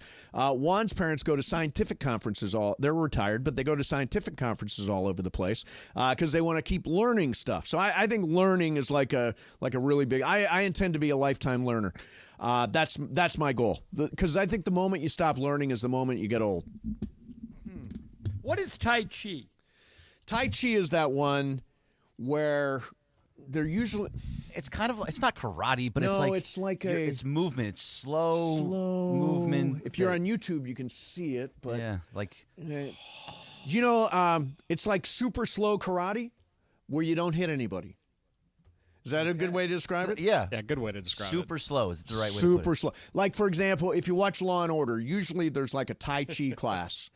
And they're on a bridge somewhere. It's at a park, and then they're while they're doing Tai Chi, they see a body.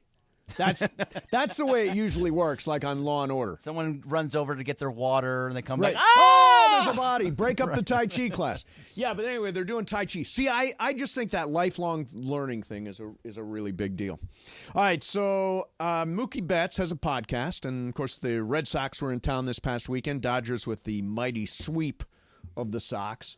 But Kenley Jansen had a chance to appear on Mookie's podcast, and I wanted to play this because they talk a little bit about the 2020 World Series. Talk about this bad boy right here. When we won that World Series that year, because some people call it Mickey Mouse World Series, man, it was hard to win. I mean, everybody would have won it, right? It was hard to win. It's anything, we earned that. It was harder. There was no fans in the stands, no motivation. We had to play baseball. You got to play baseball. Like, it was hard to pitch. I remember, like, you usually get your adrenaline from your fans and all that stuff. It's so much easier playing. Yeah, I get it. Like, traveling, it was hard. I mean, if people say that it's the Mickey Mouse, then why did they win it then? Exactly. When you got to lift up that trophy, and I know it was kind of garbage because it was during COVID. What did that mean to you? Because that was the reason for us playing. You guys take all the sourness away from me. It was like a big weight coming off. And plus, I was struggling that year also too. And you guys keep motivating me and keep me up. It was emotional to me. I feel like probably is the best thing for me still in my career, especially the Dodgers, what the organization mean to me.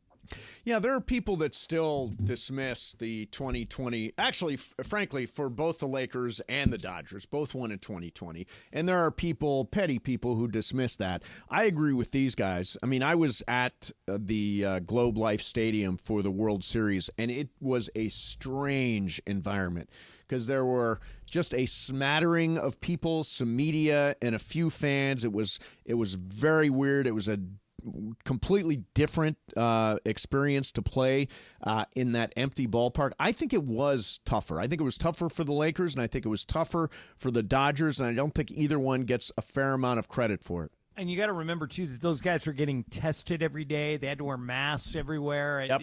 It was hard. Although, because I love trolling. Yes. When we were in Boston this year. Yep. We have a monitor where we sit at when we call the game so we can look at replays. Yep. And so for some reason they normally give me a monitor of the Lakers feed, the Spectrum Sportsnet feed, but on this particular night I had the Boston feed, the Celtics feed. Yep. And they put up a graphic that said list of NBA championships. Boston Celtics 17. Los Angeles Lakers 17. This is Boston got their 18th this year. And next to the Lakers, there was an asterisk.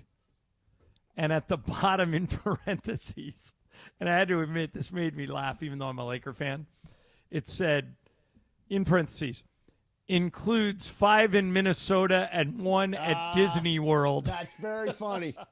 Very funny. Well, I was reminded of one of the great Laker trolls, George Karl. He loves doing this. There's a tweet that went out. Lakers will raise in-season tournament championship banner because the league wanted That's them right. to. Can't take that away from us, Mace. George Karl tweeted, the bubble banner plus the in-season banner stitched together would be like one whole banner. It's very funny. Very funny. I want to throw something at you before we go to break here. So what players have won, John, a FIBA World Cup, an Olympic gold medal, an NCAA title, and an NBA championship? How many have done that? One. I think I know who it is. You want me to guess or you want to hold? No, do it. I think it's Anthony Davis. It is Anthony Davis, yeah. That is amazing. Never thought about it till I saw this particular post on Reddit. By the way, I'm getting so much material on Reddit now. Have you been Are to you the back Reddit? on the Mason and Ireland Reddit page? I've never been to the Mason and Ireland you Reddit and page. penis thumbs? But there is definitely lots of good stuff on Reddit. But this was one I didn't know. He's the only guy to win FIBA World Cup, Olympic gold medal, NCAA title, and an NBA championship. Him. Come on, be honest. You've been in the Reddit before. The Mason Ireland. I have never been to the Mason There's Ireland no Reddit. chance you have never There not is once. 0% chance You I have ever created been one there. at one I point. didn't. And I destroyed it. Yeah, I you created one because I thought it was going to be cool, and then it got really, really mean. So I'm like, okay, I disbanded that, and then somebody else has one that I have nothing to do with that I've never been to, but apparently Morales goes to. You go to. I do not go to it. Have you been there? I have been in the past. I don't go to it I've anymore. never been there It's once. been months. Never 6, been there 8 once. months Ireland, have you since ever I've been there? Yeah, a long time ago, and it was such a cesspool that I just left. Brian, have you been there? Don't have a Reddit. Never been there. Well, don't have a Reddit? Yeah, don't you have to have even have an account? No, just Google Reddit. I don't do the Reddits. You don't do the Reddits. Yeah, no, I haven't been down there. No. Go down there for some good stories, but I don't go down there for Mason and Ireland stuff. Okay, so do you know that Anthony Davis also is one of only 8 players ever to win an Olympic gold medal, an NCAA title, and an NBA title? Now, a couple of these you wouldn't get. Okay. Clyde Lovellette. I was going to say Clyde Lovellette. And you would not get Jerry Lucas. Okay, so tell me and I gave you Anthony Davis. The other 5 you could get. Okay, and again, it's Olympic gold medal, NCAA title, NBA championship.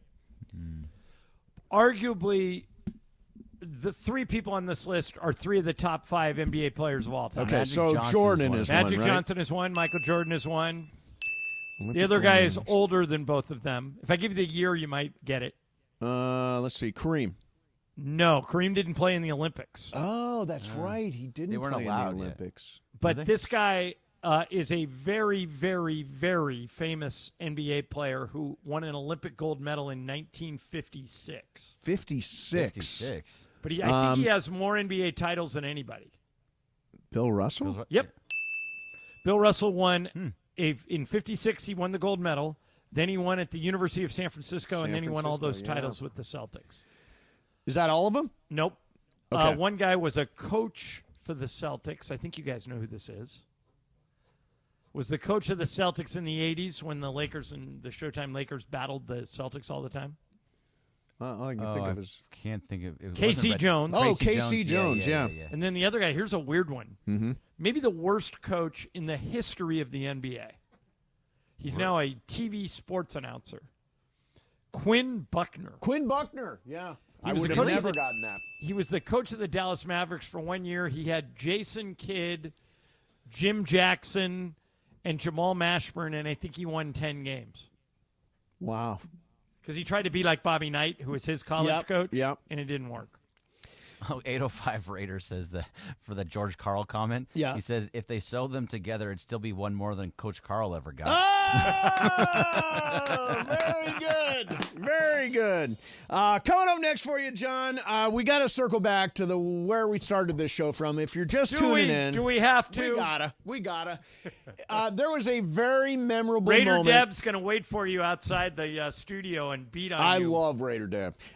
Listen, there was a moment at Big Ten Media Day that is now the most discussed moment from that day, from the Big Ten, and from this day. You've probably seen it on social media, but we're going to play it for you next. DeShaun Foster. That's next. Mason and Ireland, 710 ESPN. Coming up to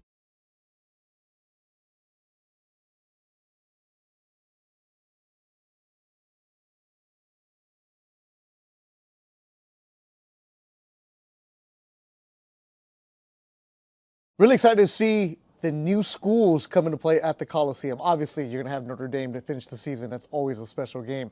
But seeing Nebraska showing up, Penn State showing up, LSU at the Collie, that's what I'm really looking forward to. I think both programs, the men's football program and the men's basketball program, are moving in the right direction. And the women's basketball program at USC is going to be ranked top 5 next year. So it's a great time for the USC Trojans to be back on ESPN LA. I'm really curious to see, what does USC football look like without Caleb Williams? What are the adjustments that Lincoln Riley makes? And what is the defense going to look like in the non-Alex Grinch era? New conference, new quarterback, just really fired up on the football side.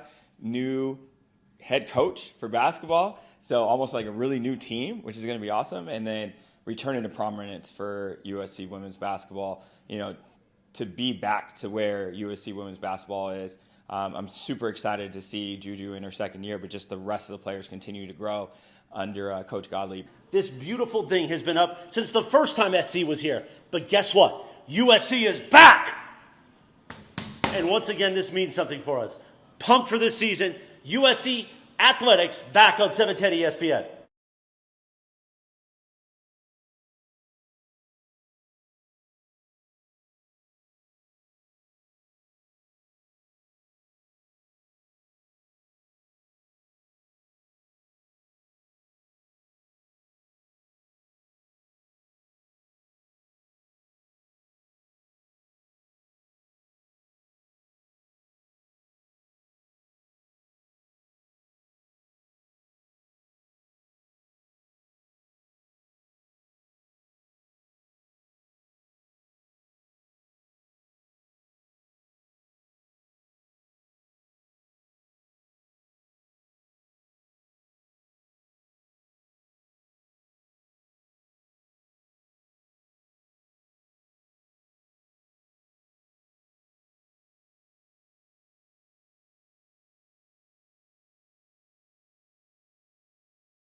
tickets. Vivid Seats makes it easy to score great deals on great seats with a 100% buyer guarantee, giving you the peace of mind for the ultimate fan experience. Just visit vividseats.com or download the app today. Vivid Seats, the official ticketing partner of ESPN. Small business owners, we know finishing your to-do list can feel like climbing a mountain, but that mountain is also covered in banana peels. Then when something new gets added to your list, you're like, nope, I'm already climbing this huge super slippery banana peel mountain of a to-do list. At Progressive, we don't want to make your day any harder. That's why we make it easy to manage your policy on our mobile app, so climbing that banana peel mountain feels more like a leisurely stroll. See if you can save on commercial auto insurance in as little as 7 minutes at progressivecommercial.com. Progressive Casualty Insurance Company and affiliates. Coverage subject to policy terms and conditions. And it is Mason and Ireland on 710 ESPN, the OGs of LA Sports Radio. We're here each weekday, 1 to 4 p.m. for your afternoon. Sandwich between Travis and Sliwa and Sonato and Cap. Mason and Ireland continues now. Feels like Kenley Jansen's coming into the game. Bring him back. Bring him back. Hey, you know, Mason, I think it was you that said when I read that breaking news in the first hour that the NBA has taken Amazon as a partner and rejected TNT. Yes. TNT has now responded, and as you predicted, this is going to court. Here's what they say. We have matched the Amazon offer, as we have a contractual right to do, and we don't believe the NBA can reject it. In doing so, they're rejecting the many fans who continue to show their unwavering support for our best-in-class coverage delivered through the full combined reach of TNT's video-first distribution platforms, including Max, our leading streaming service. We think they've grossly misinterpreted our contractual rights, and we will take appropriate action. We look forward to another great season on the NBA on TNT. So this is going to court. Nothing gets real till somebody says, I'll see you in court. Yep. So we'll continue to follow that. So hit that music there, Brian. I came across this story, John, that is very, very disturbing. What am I more afraid of than anything? What are you more afraid of than anything? Well, it's not technology. No, I love technology. Yeah, you're a first adopter on that stuff. I don't know. What is it? Sharks. Oh. Well, Sharks terrify me. Everybody's afraid of sharks. So, but it's getting worse. Sharks off the coast of Brazil, and I know this was a low B movie last year. Sharks off the coast of Brazil have now tested positive for cocaine. Marine biologists. So we had cocaine bear. Are we going to have cocaine shark next? Can you imagine? Marine biologists tested 13 Brazilian sharp-nosed sharks from the shores near Rio de Janeiro and found they tested for high levels of cocaine. The concentrations were as much as 100 times higher than previously reported for other sea creatures. Apparently, the kilos are going into the water, and then the sharks are getting into the kilos. Why are the kilos going into the ocean? Well, because, they're sneaking them in, and they fall off a boat, I guess. That kind of thing. Well, that's what happened with Cocaine Bear, right? Was that movie any good? Cocaine I Bear? thought it was hilarious. That was Elizabeth Banks directed that movie. And one of the stars, O'Shea Jackson Jr. Good for Shay. Yeah. So I don't know if the Sharks do more damage after they do a line or what, but there are kilos in the water and the Sharks are all over it. That's terrifying. And by the way, would you like Cocaine Bear if O'Shea wasn't in it? Yeah. Okay. Yeah. So it was actually It was good. really Mason funny. likes most movies. It was That's a true. big, dumb horror movie. That was fun. That was more funny than scary. Okay. That was Cocaine Bear. I mean, it ain't going to win any awards, but it was very entertaining. All right, so today this happened. DeShaun Foster, head coach, UCLA football, went to Big Ten Media Day. And generally speaking, he walks up to the podium and, all the other coaches, they said a few words. Well-prepared, emotional, riveting speech. He really did capture the magic and the mystique of UCLA football. How you guys doing? I'm happy to be here. Glad to be a part of this great conference. Finally putting two great emblems together, UCLA and the Big Ten. Stop right there. We're a Stop. school that's won, 123 championships, so I'll this take your fits questions. us being right in this conference. I'll take your questions. Questions now. Football-wise. Okay, here it comes. We're just excited.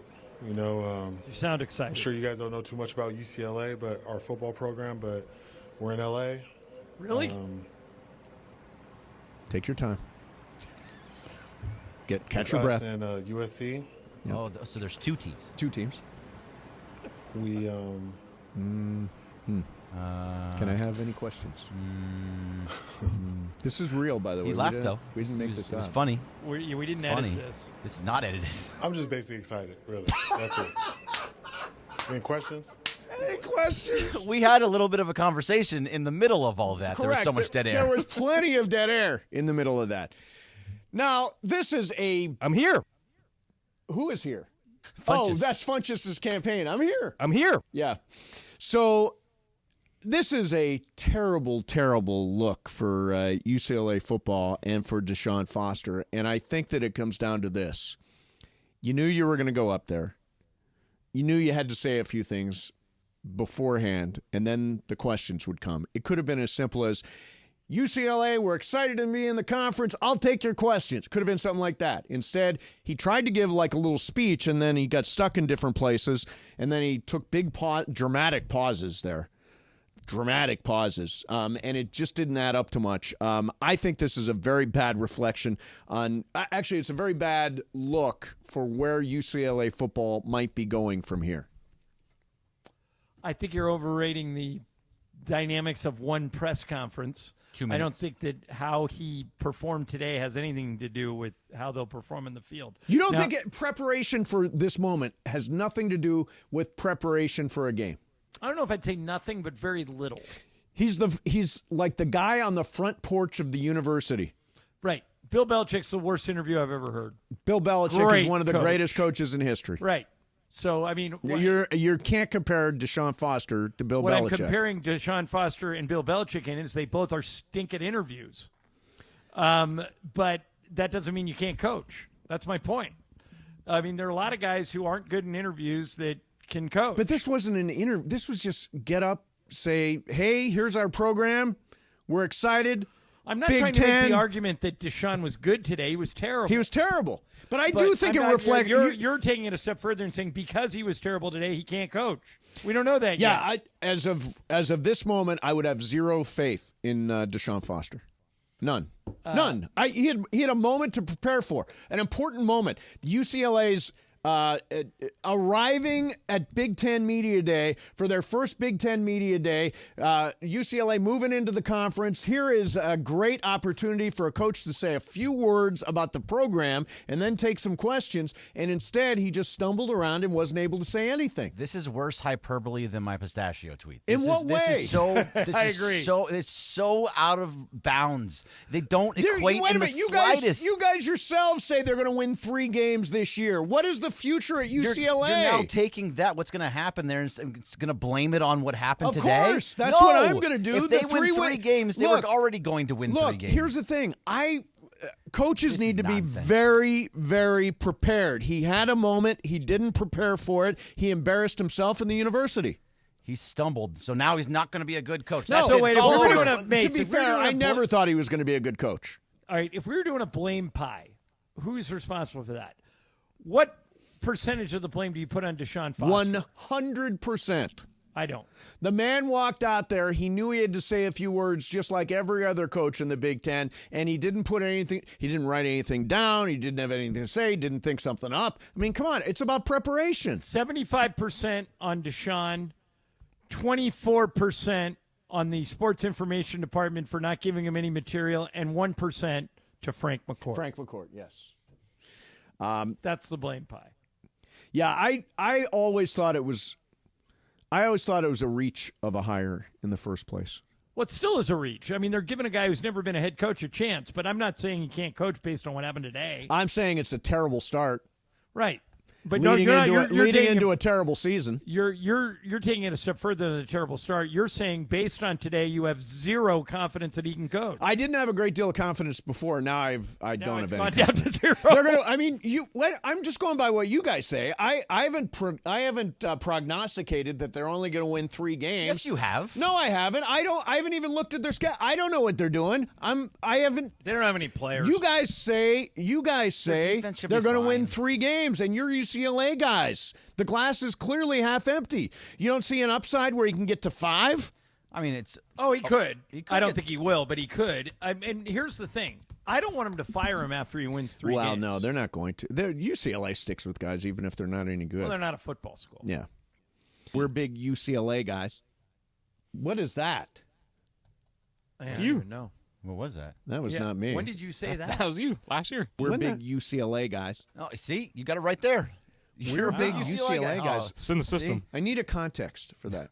I can't imagine I ever said that. I clearly, you're a UCLA I think guy. I was being sarcastic. And that didn't sound sarcastic. That was to me. sarcasm. No, play it again. Sarcasm. We're big UCLA guys. Oh, we're big UCLA guys. No, it wasn't said like we're that. big UCLA guys. You just said we're big UCLA guys. Ireland, I don't know. This is all I'm hearing. Is Sarcasm. big Sarcasm. There's zero sarcasm in Yeah, that. sarcasm. One more time.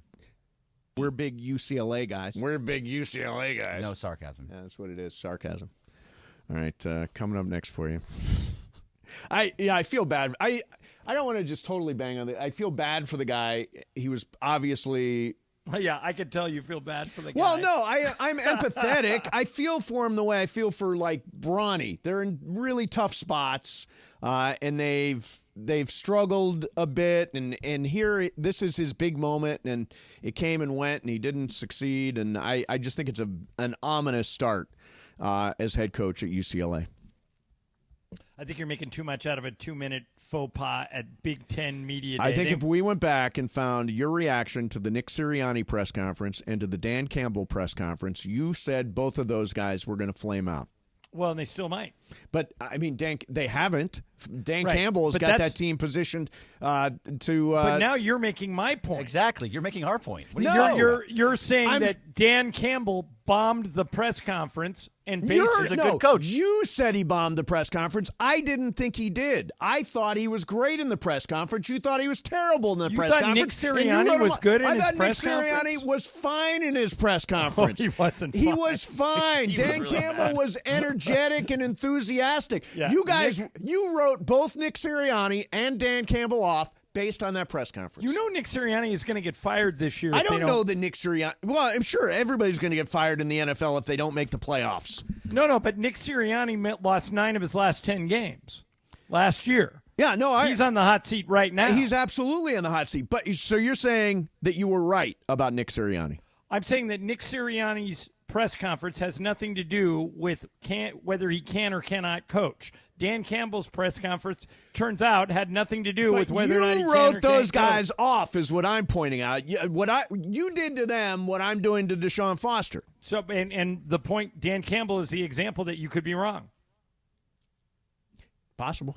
Yeah, but I don't think so. He's a 3-win team. You're arguing for us. I'm not. I know. You're understanding. making our argument. We don't even have to say My anything. point is that it's not outrageous to And write by the somebody way, off at a they're not press conference. They're not DeShaun a 3-win Foster, team. Greg DeShaun- and I think they're going to be a 3-win Right. team. You guys are UCLA guys, and you think they're going to be a 3-win team. Terrible. not because of this Terrible press football. conference. But do you honestly have hope based on that? Do you have hope? You're the one that said give him 6 years. 6. Oh, you keep putting it up. You want to make it 10 You next give time? him 6 I said years. 4. I've said 4. I said 3. Yeah. Right. What are you talking about? UCLA years. gives everybody 5. This is what you do when you know you're losing an argument. You just make stuff up. No, you say 25 years. DeShaun is going to be there. You guys said 25. DeShaun is going to be there for 5 years, like it or And then not. argues for like us, every Ireland. coach. Saying, he could be a coach. Look, Dan Campbell's a good coach. He had a bad press conference. Yeah, I mean, it's possible to be a good coach and have a bad press conference. That's what you're not allowing. You guys hop on your little UCLA bandwagon. You don't even know where you want to with, go. With DeShaun Foster. Woo, woo. Come on, guys. Serious. You are still arguing us. You were the one that said year of Clay Helton. Right. I mean, we're not. Let me just ask you something. Did you ever detect that I was being sarcastic? You weren't. I was. You were not. That's came why on I and- say year of the Mace, year of the Helton, year of the No, you year came of the on Clay, and told a year of the heartfelt story about how Clay Helton got you tickets to the Rose Bowl and how you No, were not pulling me. for him. Did not get me tickets to the Rose Bowl. Got one of our listeners tickets to the Rose Bowl. But you orchestrated it. No, Clay called the woman and said, "I've got your tickets." Right, but you were behind Clay Helton. You supported him until you couldn't Sure, anymore. there were times, when he had a 10-win season, I was like, all right, we're going the right direction. Then it all fell apart. Right. And by the way, I am not a blind USC fan either. If things what is the number of games that Lincoln Riley needs 8. to win for you? Okay, so if he wins 7 games, you're off of Lincoln Riley. Yeah, I am. If he goes 7-5. Yeah, if it goes 7-5, I'm off. You'll eat the $70 million remaining on his contract and try something. I don't know what they will do, but I know what I will do. That's not an acceptable season at USC. Well, you better get ready because 7 is a real possibility. Well, with that schedule, they have the toughest schedule in the league. Number 1 toughest schedule in the country. Right. Statistically. So 7 wins with that schedule is very If they have possible. 7 wins, it's going to be very, very disappointing. Yeah, it's possible. I don't know that they'll fire him, but it's going to be very, very disappointing. Well, he would just go to the NFL, be an offensive coordinator. He actually was asked about, I haven't heard this piece of sound, but here's Lincoln Riley on whether or not he has thought about going to the NFL. I haven't. Not in previous years, not recently. It's not something that's in my mind. I think I have the best job in football. I love where I'm at. I love coaching college football. But yes, we've had a lot of changes, but I still think what makes the game great still absolutely exists. And so very content with where I'm at and just very focused on building it here at USC. So, well, by the way, that's exactly what he should say. Oh, of course. Yeah, you can't say the NFL has come calling and I've been interested. You've got to give that answer no matter what. All right, coming up next for you, the Rose Bowl is so old-fashioned. We're doing a lot of college football today. The Rose Bowl is so old-fashioned that they're cutting off their nose to spite their face. Do you guys know this story? No. I'll tell you about it coming up next. Mason, Ireland, 710 ESPN. All right, time to talk about Beverly Hills Orthodontics. Did you know that your most memorable and meaningful feature is your smile? Get the confidence you need to make a brilliant first impression. We were talking about DeShaun Foster's first impression. Yeah, make a good first impression. He should go to Dr. Monica Madden and her awesome team. They could give him Invisalign braces and the all-new InBrace technology, braces behind your teeth. You can check those out now at BeverlyHillsOrtho.com. Say goodbye to those bulky metal braces. Hello to discreet, comfortable aligners that'll fit seamlessly into your lifestyle. You can call or text Beverly Hills Orthodontics today. Come and meet Dr. Monica Madden and her amazing team and start your journey towards transforming your smile. 310-785-0770. And remember, whatever happens, you're always smiling at Beverly Hills Ortho. That's 310-785-0770 or BeverlyHillsOrtho.com for more info. Really excited to see the new schools come into play at the Coliseum. Obviously, you're going to have Notre Dame to finish the season. That's always a special game. But seeing Nebraska showing up, Penn State showing up, LSU at the Collie, that's what I'm really looking forward to. I think both programs, the men's football program and the men's basketball program, are moving in the right direction. And the women's basketball program at USC is going to be ranked top 5 next year. So it's a great time for the USC Trojans to be back on ESPN LA. I'm really curious to see, what does USC football look like without Caleb Williams? What are the adjustments that Lincoln Riley makes? And what is the defense going to look like in the non-Alex Grinch era? New conference, new quarterback, just really fired up on the football side. New head coach for basketball, so almost like a really new team, which is going to be awesome. And then returning to prominence for USC women's basketball, to be back to where USC women's basketball is. I'm super excited to see Juju in her second year, but just the rest of the players continue to grow under Coach Godley. This beautiful thing has been up since the first time SC was here. But guess what? USC is back! And once again, this means something for us. Pumped for this season. USC Athletics back on 710 ESPN.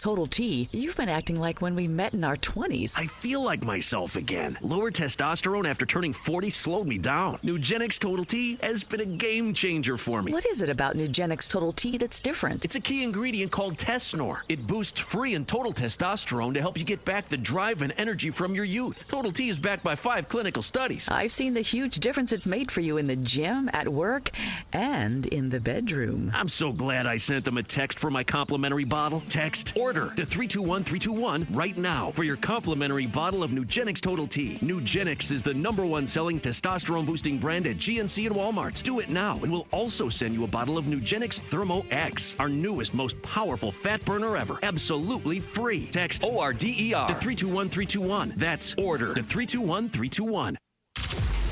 Hi, this is Matthew Stafford of your Los Angeles Rams. This is Mason in Ireland on your home of Rams football, 710 ESPN.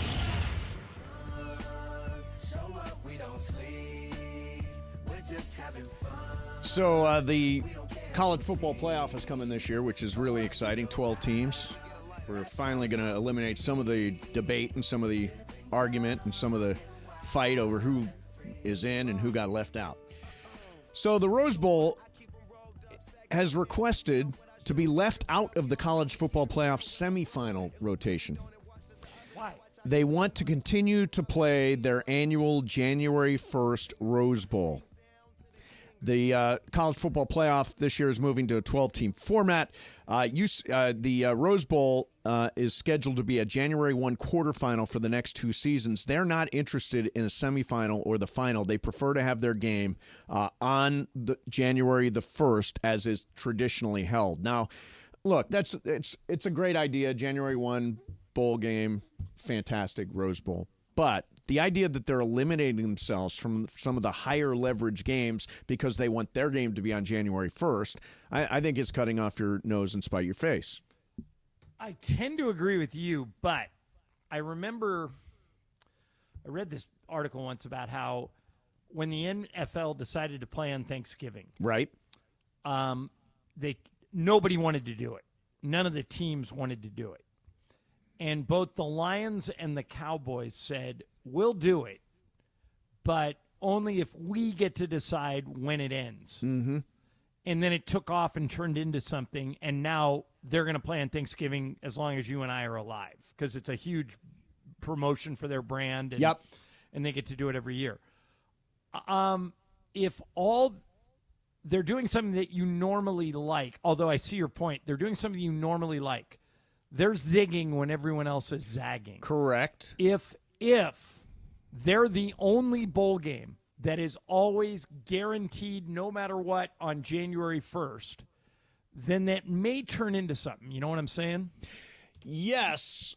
I mean, but what you said, though, is that if they can be the championship game, then they'll move it, right? Right. They're not willing to be a semifinal. Yeah, they want to be out of the semifinal mix. Yeah, they're still going to have a quarterfinal. The quarterfinal will be on January the 1st. Yes, there will be a quarter. So they're still going to have a game on the 1st. Yeah, they don't want a semifinal. Why do they not want to have one later also? They just prefer to have a game on January 1st. That's it. Yeah. I mean, I can understand it wanting to have it only on the 1st.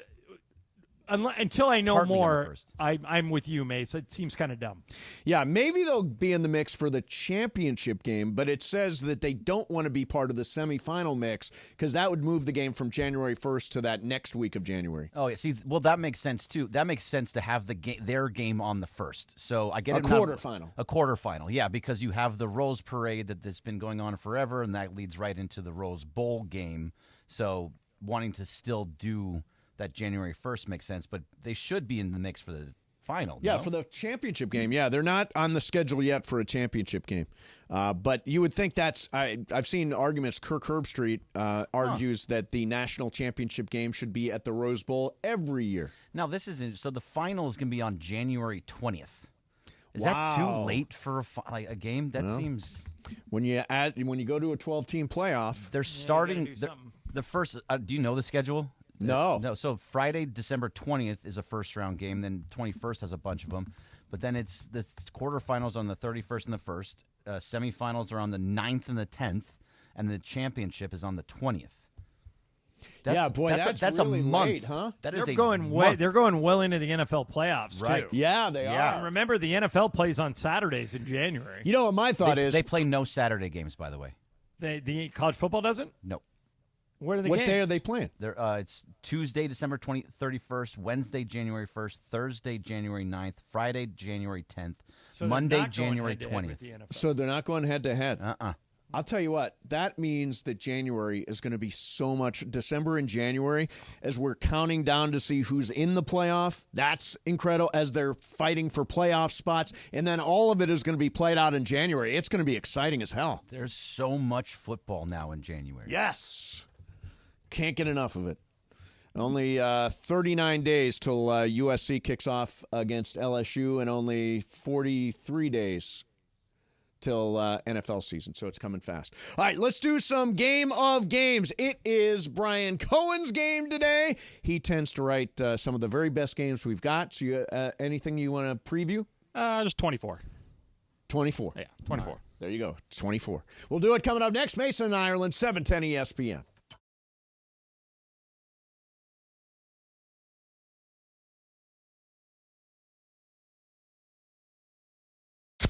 710 ESPN and the all-new ESPN LA app. This fall, the new home of the USC Trojans. The new home of the USC Trojans. The Trojans are back. The USC Trojans play on LA's mega sports station. That's right. USC football, USC men's basketball, and USC women's basketball are on 710 ESPN coming this fall. 710 ESPN, the new home of the USC Trojans.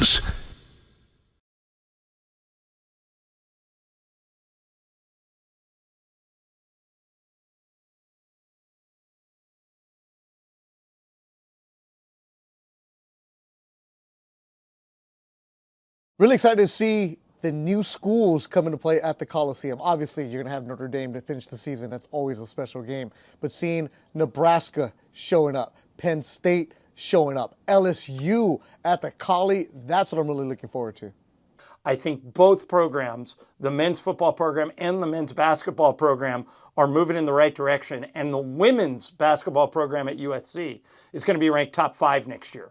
So it's a great time for the USC Trojans to be back on ESPN LA. I'm really curious to see, what does USC football look like without Caleb Williams? What are the adjustments that Lincoln Riley makes? And what is the defense going to look like in the non-Alex Grinch era? New conference, new quarterback, just really fired up on the football side. New head coach for basketball, so almost like a really new team, which is going to be awesome. And then returning to prominence for USC women's basketball, to be back to where USC women's basketball is. I'm super excited to see Juju in her second year, but just the rest of the players continue to grow under Coach Godley. This beautiful thing has been up since the first time SC was here. But guess what? USC is back! And once again, this means something for us. Pumped for this season. USC Athletics back on 710 ESPN.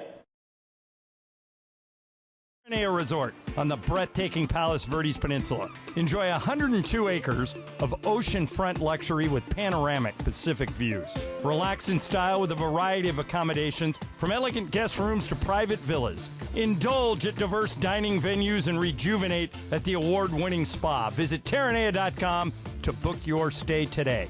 Terranea Resort, luxury on the Southern California coast. Something amazing is happening in data management.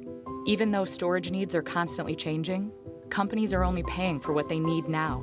That's because CDW customized a Pure Storage Evergreen One SLA-driven storage-as-a-service solution that delivers enterprise-grade hybrid cloud storage that is effortless, efficient, and evergreen.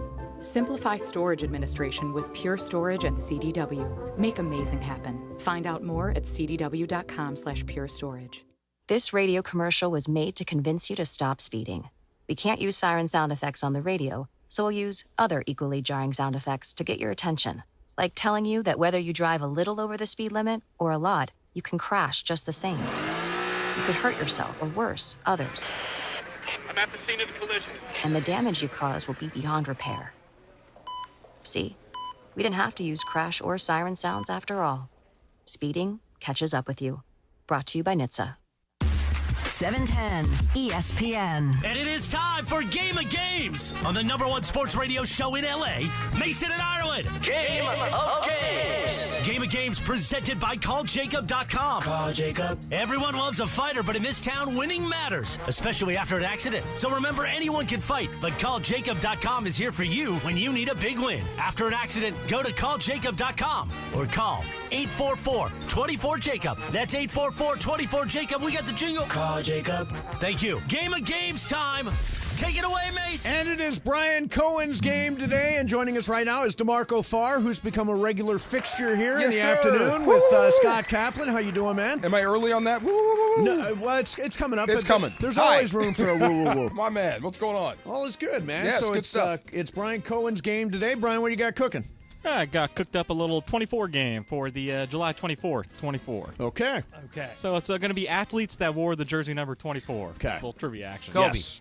Oh, exactly. So you guys better get out in front of John before the Kobe questions come. Exactly. It's not name as your buzzer. It's multiple choice. Okay, yes. good. All right, Willie Mays wore number 24 famously, played 22 years in the MLB. How many gold gloves did Willie Mays win? 17, 15, or 12? How many gold gloves? Start with me. I'll say 15. DeMarco? 17. 17. Ireland? I'll go 12. 12. Bergman? I'll go 17. 17. It's Ireland, 12. 12 Yeah, as I don't well. think anybody's Only 12. ever won 17. Yeah, 17 is a lot. It's Willie Mays. Yeah, 22 years, 17. Yeah, possible. Ireland's on the board. All right, here we go. So one of the greatest defenders, Willie. Another question on Willie here. Mm-hmm. One of the most iconic catches in the outfield, over the older shoulder. How many errors did Willie Mays make in his career? Total amount of errors. 342, 156, 97. DeMarco's first. What's the middle one? 156. 156. Ireland? I'm with DeMarco, 156. I'm going to say 97. Bergman? Yeah, I'm going 97. 156. Hey! Okay, that sounds about right. 97 would be unbelievable. That's still Yeah. pretty amazing. Yeah. So that's Ireland 2. And are you keeping score, Ireland? Ireland 2 I and got two, DeMarco DeMarco has 1. one. That's it. There we go. Hall of Fame, Ken Griffey Jr., 24 for the Mariners. Standout wide receiver in high school and received scholarships to play to be a full-time wide receiver at college. Which of these schools did not offer him a scholarship? Oklahoma, Michigan, or Arizona? Okay. We start with Ireland here.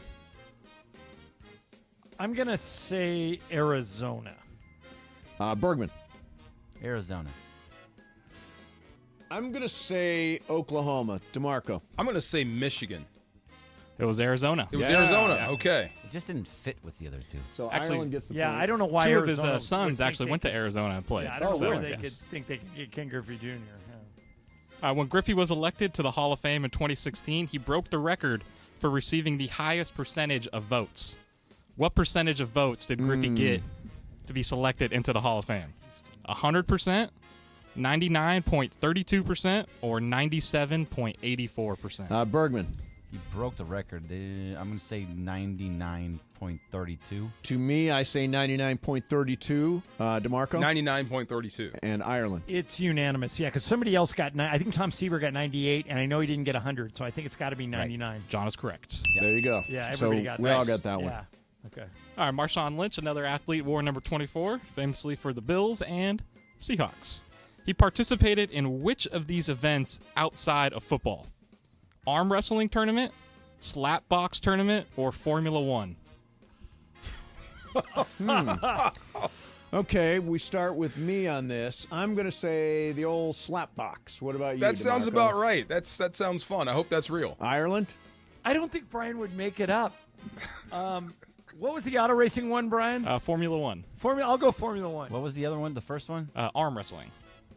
Yeah, give me the arm wrestling. You're glad you took it. Yeah! Great, way to go. Is slap boxing real? Is that? Yeah, that's the slap fights. The It's on slap- ESPN. You mean slap the fight. power slap? Yeah, power Oh, slap. wow. Yeah, yeah, Okay. yeah. Wow. All right, so it's Ireland 4, Bergman 3, DeMarco 2, Mason 1. Yeah. All right, another one on Marshawn Lynch here. He famously told Peyton Manning on Peyton's Places one of his pregame rituals included what? Eating 7 chicken wings, taking a piece of the field and eating it, taking a shot of Hennessy. DeMarco. Hennessy. Bergman. Yeah, Hennessy's got to be it. Ireland. It's Hennessy. It is Hennessy. It is Hennessy. Yes. Yeah. Can you imagine Beast Mode drunk out there? Just a little jet fuel. I can, actually, if you really want me. No doubt. All right, last couple here on Kobe. Okay. So Kobe, most famous nickname we all know, Black Mamba. Which of these three is also listed as one of Kobe's nicknames on his basketball reference page? Kobe 1 Kenobi, Froby, the Eighth Man. Ireland. I don't think I've ever heard I've heard the Eighth Wonder. I've never heard the Eighth Man. I've also never heard Froby. Yes. I haven't either. I'm gonna go Froby. Bergman.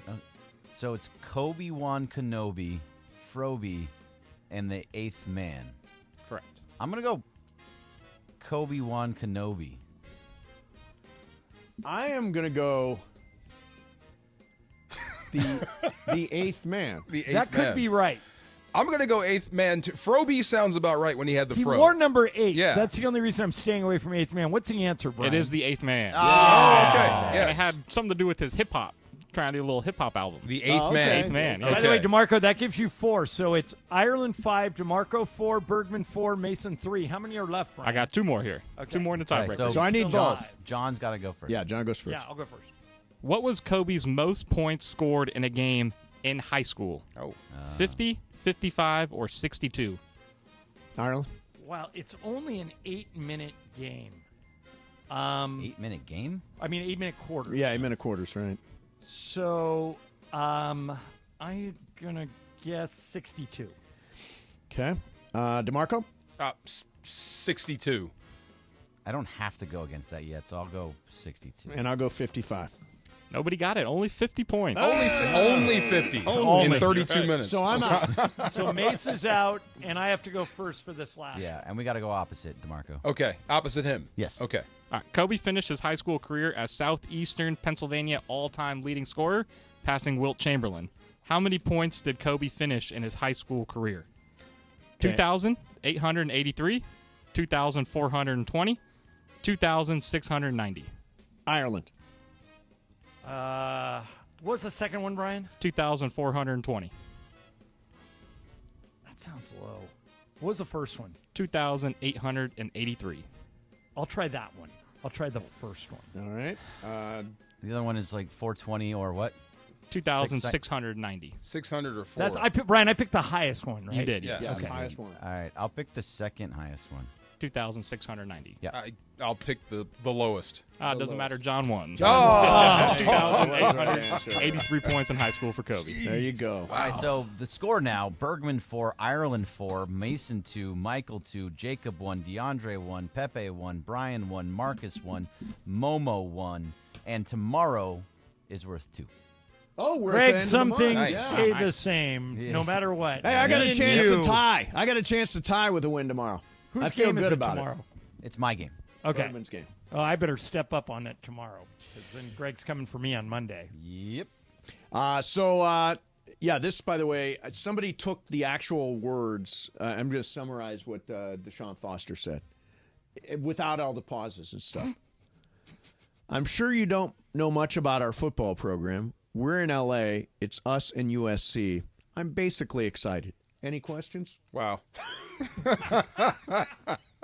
the actual text. If he said it just like that, it'd be fine. It'd be fine. If he had done That would be fine? without all the pauses, Wow. that'd be okay. Wow. Let's the 10 hit, second pause was a problem. Let's hit the super stager. ESPN AM 710 Los Angeles. KRDC AM 1110 Pasadena, Los Angeles. K256CX 99.1 FM Pasadena, Los Angeles.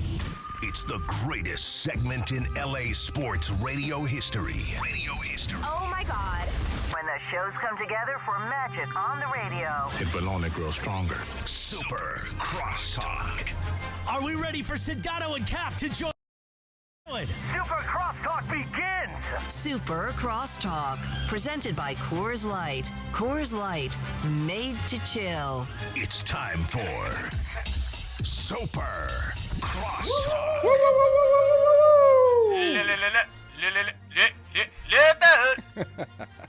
So what's up, Cappy? Oh, we got breaking news? Yes, from David Vassay. Miguel Rojas is headed to the IL. Oh, jeez. And the Dodgers have signed veteran infielder Nick Ahmed. Nick Ahmed, who was with the Yankees, I think. He was released by the Giants and on July 13th. And spent a lot of years with Arizona. Yes, we used to see him a lot with Arizona. Yep. So he's a shortstop. He is what you would call in baseball just a guy. That's the injuries. The Rojas is a big problem. Yeah, I mean, he's one of the best shortstops in the league, and he's not been a slouch offensively.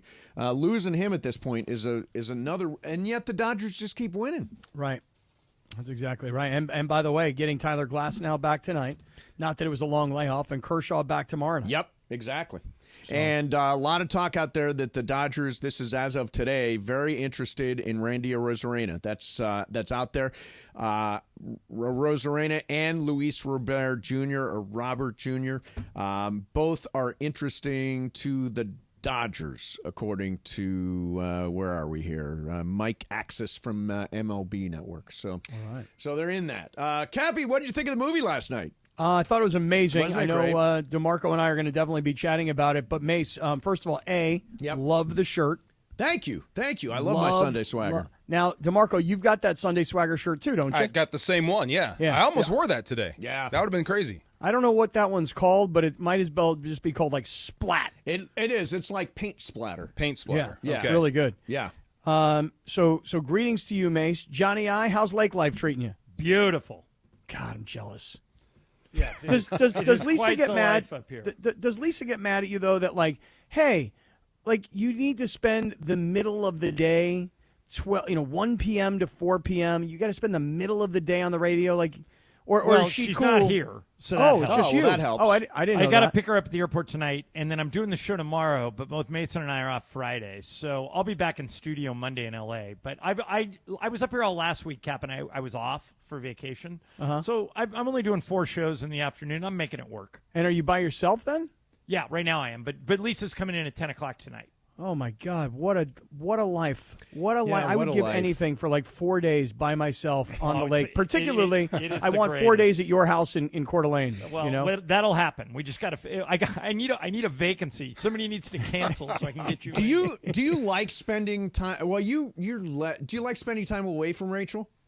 no, actually, I don't. But I would if I could have like 2 or 3 days by myself at John Ireland's Coeur d'Alene house.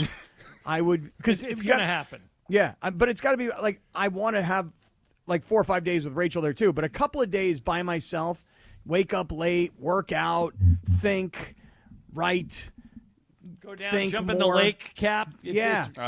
What lake would you life write? is- Would you write like the Cappy autobiography? Book? No, I think Write a maybe I book? just like write posts on Instagram or something. Oh, okay. Yeah, Yeah. nothing extravagant. Is that considered writing? If you need motivational speaking, Cap, you could talk to DeShaun Foster. Oh, DeShaun Foster. Oh, man. Sean Foster's awesome. Everybody chokes. Isn't that once. amazing? That's bad. I feel bad for the guy. Great coach. Well, great guy. Not a great start for No, UCLA. terrible start. Yeah. No. Terrible start. Yeah, really looked bad. Yeah. You know, somebody got to get that brother some media coaching. You know what I'm saying? Wow. That was one of my points, Cap. I thought they left him out hanging. Yeah. Just talk about yourself. You know what I mean? All Talk you- about yourself. No, I mean, all you had to do was say, hey, UCLA, we're in the Big Ten. Anybody got any questions? There you go. Yeah. Go out there. Yeah, Mace, you're right. He needed to keep it simple. Yeah, just don't. You Yeah. don't need a big fancy speech like Matt Rule did or Kirk Ferentz did. I mean, they're doing like big presentations and stuff. If They've you done don't, it before. If you don't, just come up with something short. Yes. Easy. There you go. DeMarco, you ever choke at a press conference or see one of your teammates choke at a press conference? Not like that. No. Well, Lawrence Phillips, but that was a weird deal. Uh-huh. Yeah, he was terrible in his first press conference, and he had a media coach sitting right next to him. No way. And that's what it reminded me of. But he was trying not to say, well, you know, what happened at Nebraska. But yeah, not like that. No, I feel bad for the guy. I feel like since DeShaun has gotten the job at UCLA, like we haven't seen or heard a lot from him. And I think that when you go from, by the way, that's still the case. Still that haven't is true. Heard a lot from him. Right, we've seen a few minutes of him, but we haven't heard much in those few minutes. Right, but I feel like the entire time since he got hired, I haven't heard him a lot on radio or podcasts. I haven't seen him a lot on any TV. I don't remember. I'm sure I'm You missing haven't something. heard a lot from him, period. Right. He's not a very talkative guy. But it's also kind of hard when you're going from like position coach to head coach. You're not. You didn't have the offensive coordinator, time where, they talk to the head coach, they talk to the offensive coordinator, talk to the defensive coordinator. You rarely hear from like assistant position coaches. So he never seemed to have that experience. Now, on the other hand, you could say, well, he was a player at UCLA and he was an NFL player. So he had to have been at some point introduced to and relatively comfortable around the media. But today it just looked like he just panicked. Yeah, panicked and just went blank. Yeah. I guess you got to be better than that. You do. I've choked. What? Like that? No, yes, I have. Ireland, you were there for it. What happened? Remember. We were doing an interview with Ramona for the 30 for 30 podcast she did that went along with Clipped. And she asked me something about living in Los Angeles and what Hollywood is like. And I started giving an answer. And then I came to a point where I said, I don't know what I'm saying, and just ended. I don't even remember that. You don't remember that? No, it wasn't as awkward as DeShaun Foster. Losing your train of thought is one thing. I did lose my Freezing train of thought. is another. I bet he saw those people and like, oh my God, this is for real, and just forgot everything. You know who did freeze? He didn't choke. He just went off the hip. It was Isaac Bruce for his Hall of Fame speech. He went up there. He had everything written down on his iPad. Yep. And whoever introduced him took the iPad with him. So Isaac went up there and had to go straight off the top of his head. So he looked at it and said, wow, what do I do? Started talking about himself. And then he found his train of thought again. I would like to discuss with you later, DeMarco. I saw one of my teammates one time choke really, really, really badly. Oof. And it was DeShaun Foster-like in a weird way. Wow. But I'll get to it. I can't wait for later that. This afternoon. Now, I have said I don't have faith in DeShaun Foster being successful at UCLA based on what I saw today. He had one job, and he didn't prepare. And I'm arguing that Mason's making too much out of one media press conference. That he might have prepared, Mace. He just choked. It happens. You think that's so? You think he prepared and then choked? I've seen guys practice their butt off and go out on Sunday and just stink. Brett Rippon, great example. Practiced his butt off, go to Green Bay, and he just, when the lights came on, he choked. It happens. So can you? Yeah, he was terrible. Yeah, it happens. It happens sometimes. But what do you think of him now as a head coach? Do you think this reflects on him as a head coach? And does this look? Yes, he's got to get better at that. That's part of the job. That is part of the job. You have to talk to the media. You have to sell them a story. You have to sell them on what you're coaching. If not, they're going to pounce on you. So you have to get better at that, the media training. Cappy, I'm saying I have no faith in DeShaun Foster as a coach. Is that fair based on that press conference today? I think it's fair, but I don't think it's we can't really make a judgment on his team or his coaching. But I do understand, like, if you're his players, you'd be like, oh, damn, you see Coach up there? What about if you're thinking about going to UCLA? Right. You might change your mind. Yeah. The other thing is, what if you're a donor? And you might change your mind. Yeah. You're going to have to get better at that. How about if you're the athletic director, Martin Jarmond, who really kind of went out on a limb and said, hey, we're gonna hire somebody that doesn't have head coaching experience, hasn't been a coordinator at the collegiate level or the NFL level. We just picked him because we lost our coach who, let's face it, I mean, Chip Kelly just outright quit on UCLA.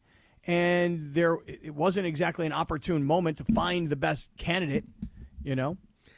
Laura says we're all being mean. Well, we're not being mean. Well, wait a second. I think to be fair, you have to ask Bergman because Laura, everything is UCLA, and That's so not necessarily. so she's gonna be biased. No. I like DeShaun. Best believe she's gonna be biased. Look, listen, Linda. Linda. Okay, Linda? public. Oh, you That have Karen's never seen. sister? No, have you never seen that video with the little? Anyways, we'll get into it later. Yeah. The whole thing is public speaking is a huge fear for people. I'm not saying for him, just saying for people. So maybe it was just a moment. So let him just do his thing, and then after we can, Well, I brought this up, and DeMarco, I'm particularly interested in what you think about this for obvious reasons. I brought this up earlier. There's a big problem in coaching, both at the NFL and collegiate level, of finding qualified African-American applicants. Yes. And DeShaun is one of them. He's Wait, a guy did you that- say finding or hiring? Because there's plenty. They're Right, just not being right. hired. But I guess the point I wanted, the thing I wanted to ask you about is UCLA's taking a chance on this guy, and you said earlier he's never been a head coach, so he's never gone through this particular dog and pony show. So maybe we should not expect him to be as good at this as other people, or is that making excuses? No, honestly speaking, if I got in a room, I would say you have to be better. I mean, I'm not going to excuse that. That was embarrassing. You embarrassed the program. You're going to have to be better from this point. But I bet he's better at answering questions than actually giving a speech. Well, he did some interviews today, and he was fine. Yes, if you ask him questions, he'll give you some insight, some very good stuff. But going out there and giving a spiel in front of all those cameras, he just froze. Yeah, that was definitely not a good spiel. And I just think that most people expect that if you're a football coach, and I mean big-time football coach, Division I, big brand like UCLA, playing in this sort of a conference and having that sort of a media, seminar of sorts, that you're going to own the room. Right. But he didn't. Yeah, he he even said in there, how many national championships has UCLA won? Like 124, I think he said. Yeah. Right? I mean, really. Well, yeah. I didn't know if he meant like UCLA, like the school and its history. I think, John, you'll know this, Yeah, but I that's think UCLA's won more national championships than than any any other school. Yeah. So they pound that a little bit. So that the idea of walking out there and saying, you probably don't know anything about UCLA. Oh, no. This is the school that has won 124 national championships. We're really excited to be in the Big Ten. Anybody got any questions? There you go. You Something should have like talked to that. him. You should have talked to him. Just write that on a note card. There you go. Mace, we should start our very own local, coaching Media training Nice. team. Yes, right. In fact, that's like if I were some of these sports information directors and I had a coach, I'm like, he's a good guy and we think he's going to be a good coach, but he's got to project and he's got to be the right character. We need to get him some coaching. Yeah. Come to people like us. Yeah. We know what we're doing. Awesome. Exactly. That's the thing that really separated Sean McVay from every other coach that I've experienced with the Rams. Like, he gets it with the media. He's a great coach. He's a great motivator. He's great on the board. He's great on the field. But his media, the way he talks and the way he could sell you on things. Right. Where did that come from? I don't know, but How I'll do tell you you get this. it like that? Yeah. I mean, DeMarco, if you saw his press conference, I believe it was yesterday. Yesterday was when the Stafford thing got done, right? Yeah. Right. And so when Sean McVay goes to this press conference, he's wearing a T-shirt. And I don't know if he's on the creatine also. I'm he's not swole, sure. isn't he? Dude, he is swole. He's jacked. Yeah, he's ready. Mace, did you order your creatine? Here's the thing. My trainer, the great Steve Zim, said not everybody tolerates creatine very well. So how do you know you're not going to tolerate it? I don't. I've got some at home. I'll practice. I'll try it and see how it goes. But I heard Yes, I was going to tell you it's this. bad for your digestion. I Stay heard. hydrated. When Yeah, we had the hydration. creatine, I don't know if this is connected, but we had like a rash of high ankle sprains. Really? And then we stopped. We never used it again. DeAndre, you use I use creatine? creatine. Yeah, you stay hydrated, man. If you're gonna transfer over to creatine, you gotta stay hydrated. I'm Stay telling you hydrated. right now. Just I'm telling drink. you right now. Yep. Drink a lot of water. Okay. Well, Mace, Or I just don't ordered do it. mine. Yeah. I ordered Did my you? creatine. Okay. I ordered it $17.99 from Amazon. Which, Sounds by like the the way, very best creatine you can get. well, I was just somebody recommended this particular brand to me. Yep. And I made up my money on the $17.99 on my second cameo of $17.50. Nice. No way. Cameo, that's Another awesome. one? How many have you done? Two cameos. I used to do a lot of them, and then I was Get like, it, Cappy. Did you really? yeah. So you know what happened, Mace? When my kids got me the Island Boys for Father's Day, I went, these fools are making money on Cameo, and I'm not even on Cameo. And then everybody was like, well, Mace is on Cameo. I'm like, okay, you know what? I'm going to jump on Cameo. So I did. And I did my first Cameo. Okay, no big deal. Then, and I was telling this to DeMarco yesterday, I was hired, I'm putting that in quotes, on Cameo to break up a couple. No way. The girl hired me to break up Mm-hmm. with the dude. How did you do it? I read her Look script. at Ireland. How did you do love it? Yeah. Johnny I read her script, but I did go back to her before I read it, and I was like, girl, this last line is nuclear. It is, there's no coming back from this. Yeah. Are you sure you want me to say this last line? Or could I have a little bit of creative freedom to maybe soften it up just a hair? And she allowed me to soften it up. And otherwise, it would have just been, I'd have been nuclear. brutal. Yeah. What's the second one? Clear. The first one was this guy who's like this 45-year-old dude. His wife was like, hey, he listens every day. He loves Sedano and Cap. He loves 710. So that was my first one. The second one was the breakup. I think, Mace. Okay. Yeah. And Johnny, fill me in on what you think here, but I think I found a niche.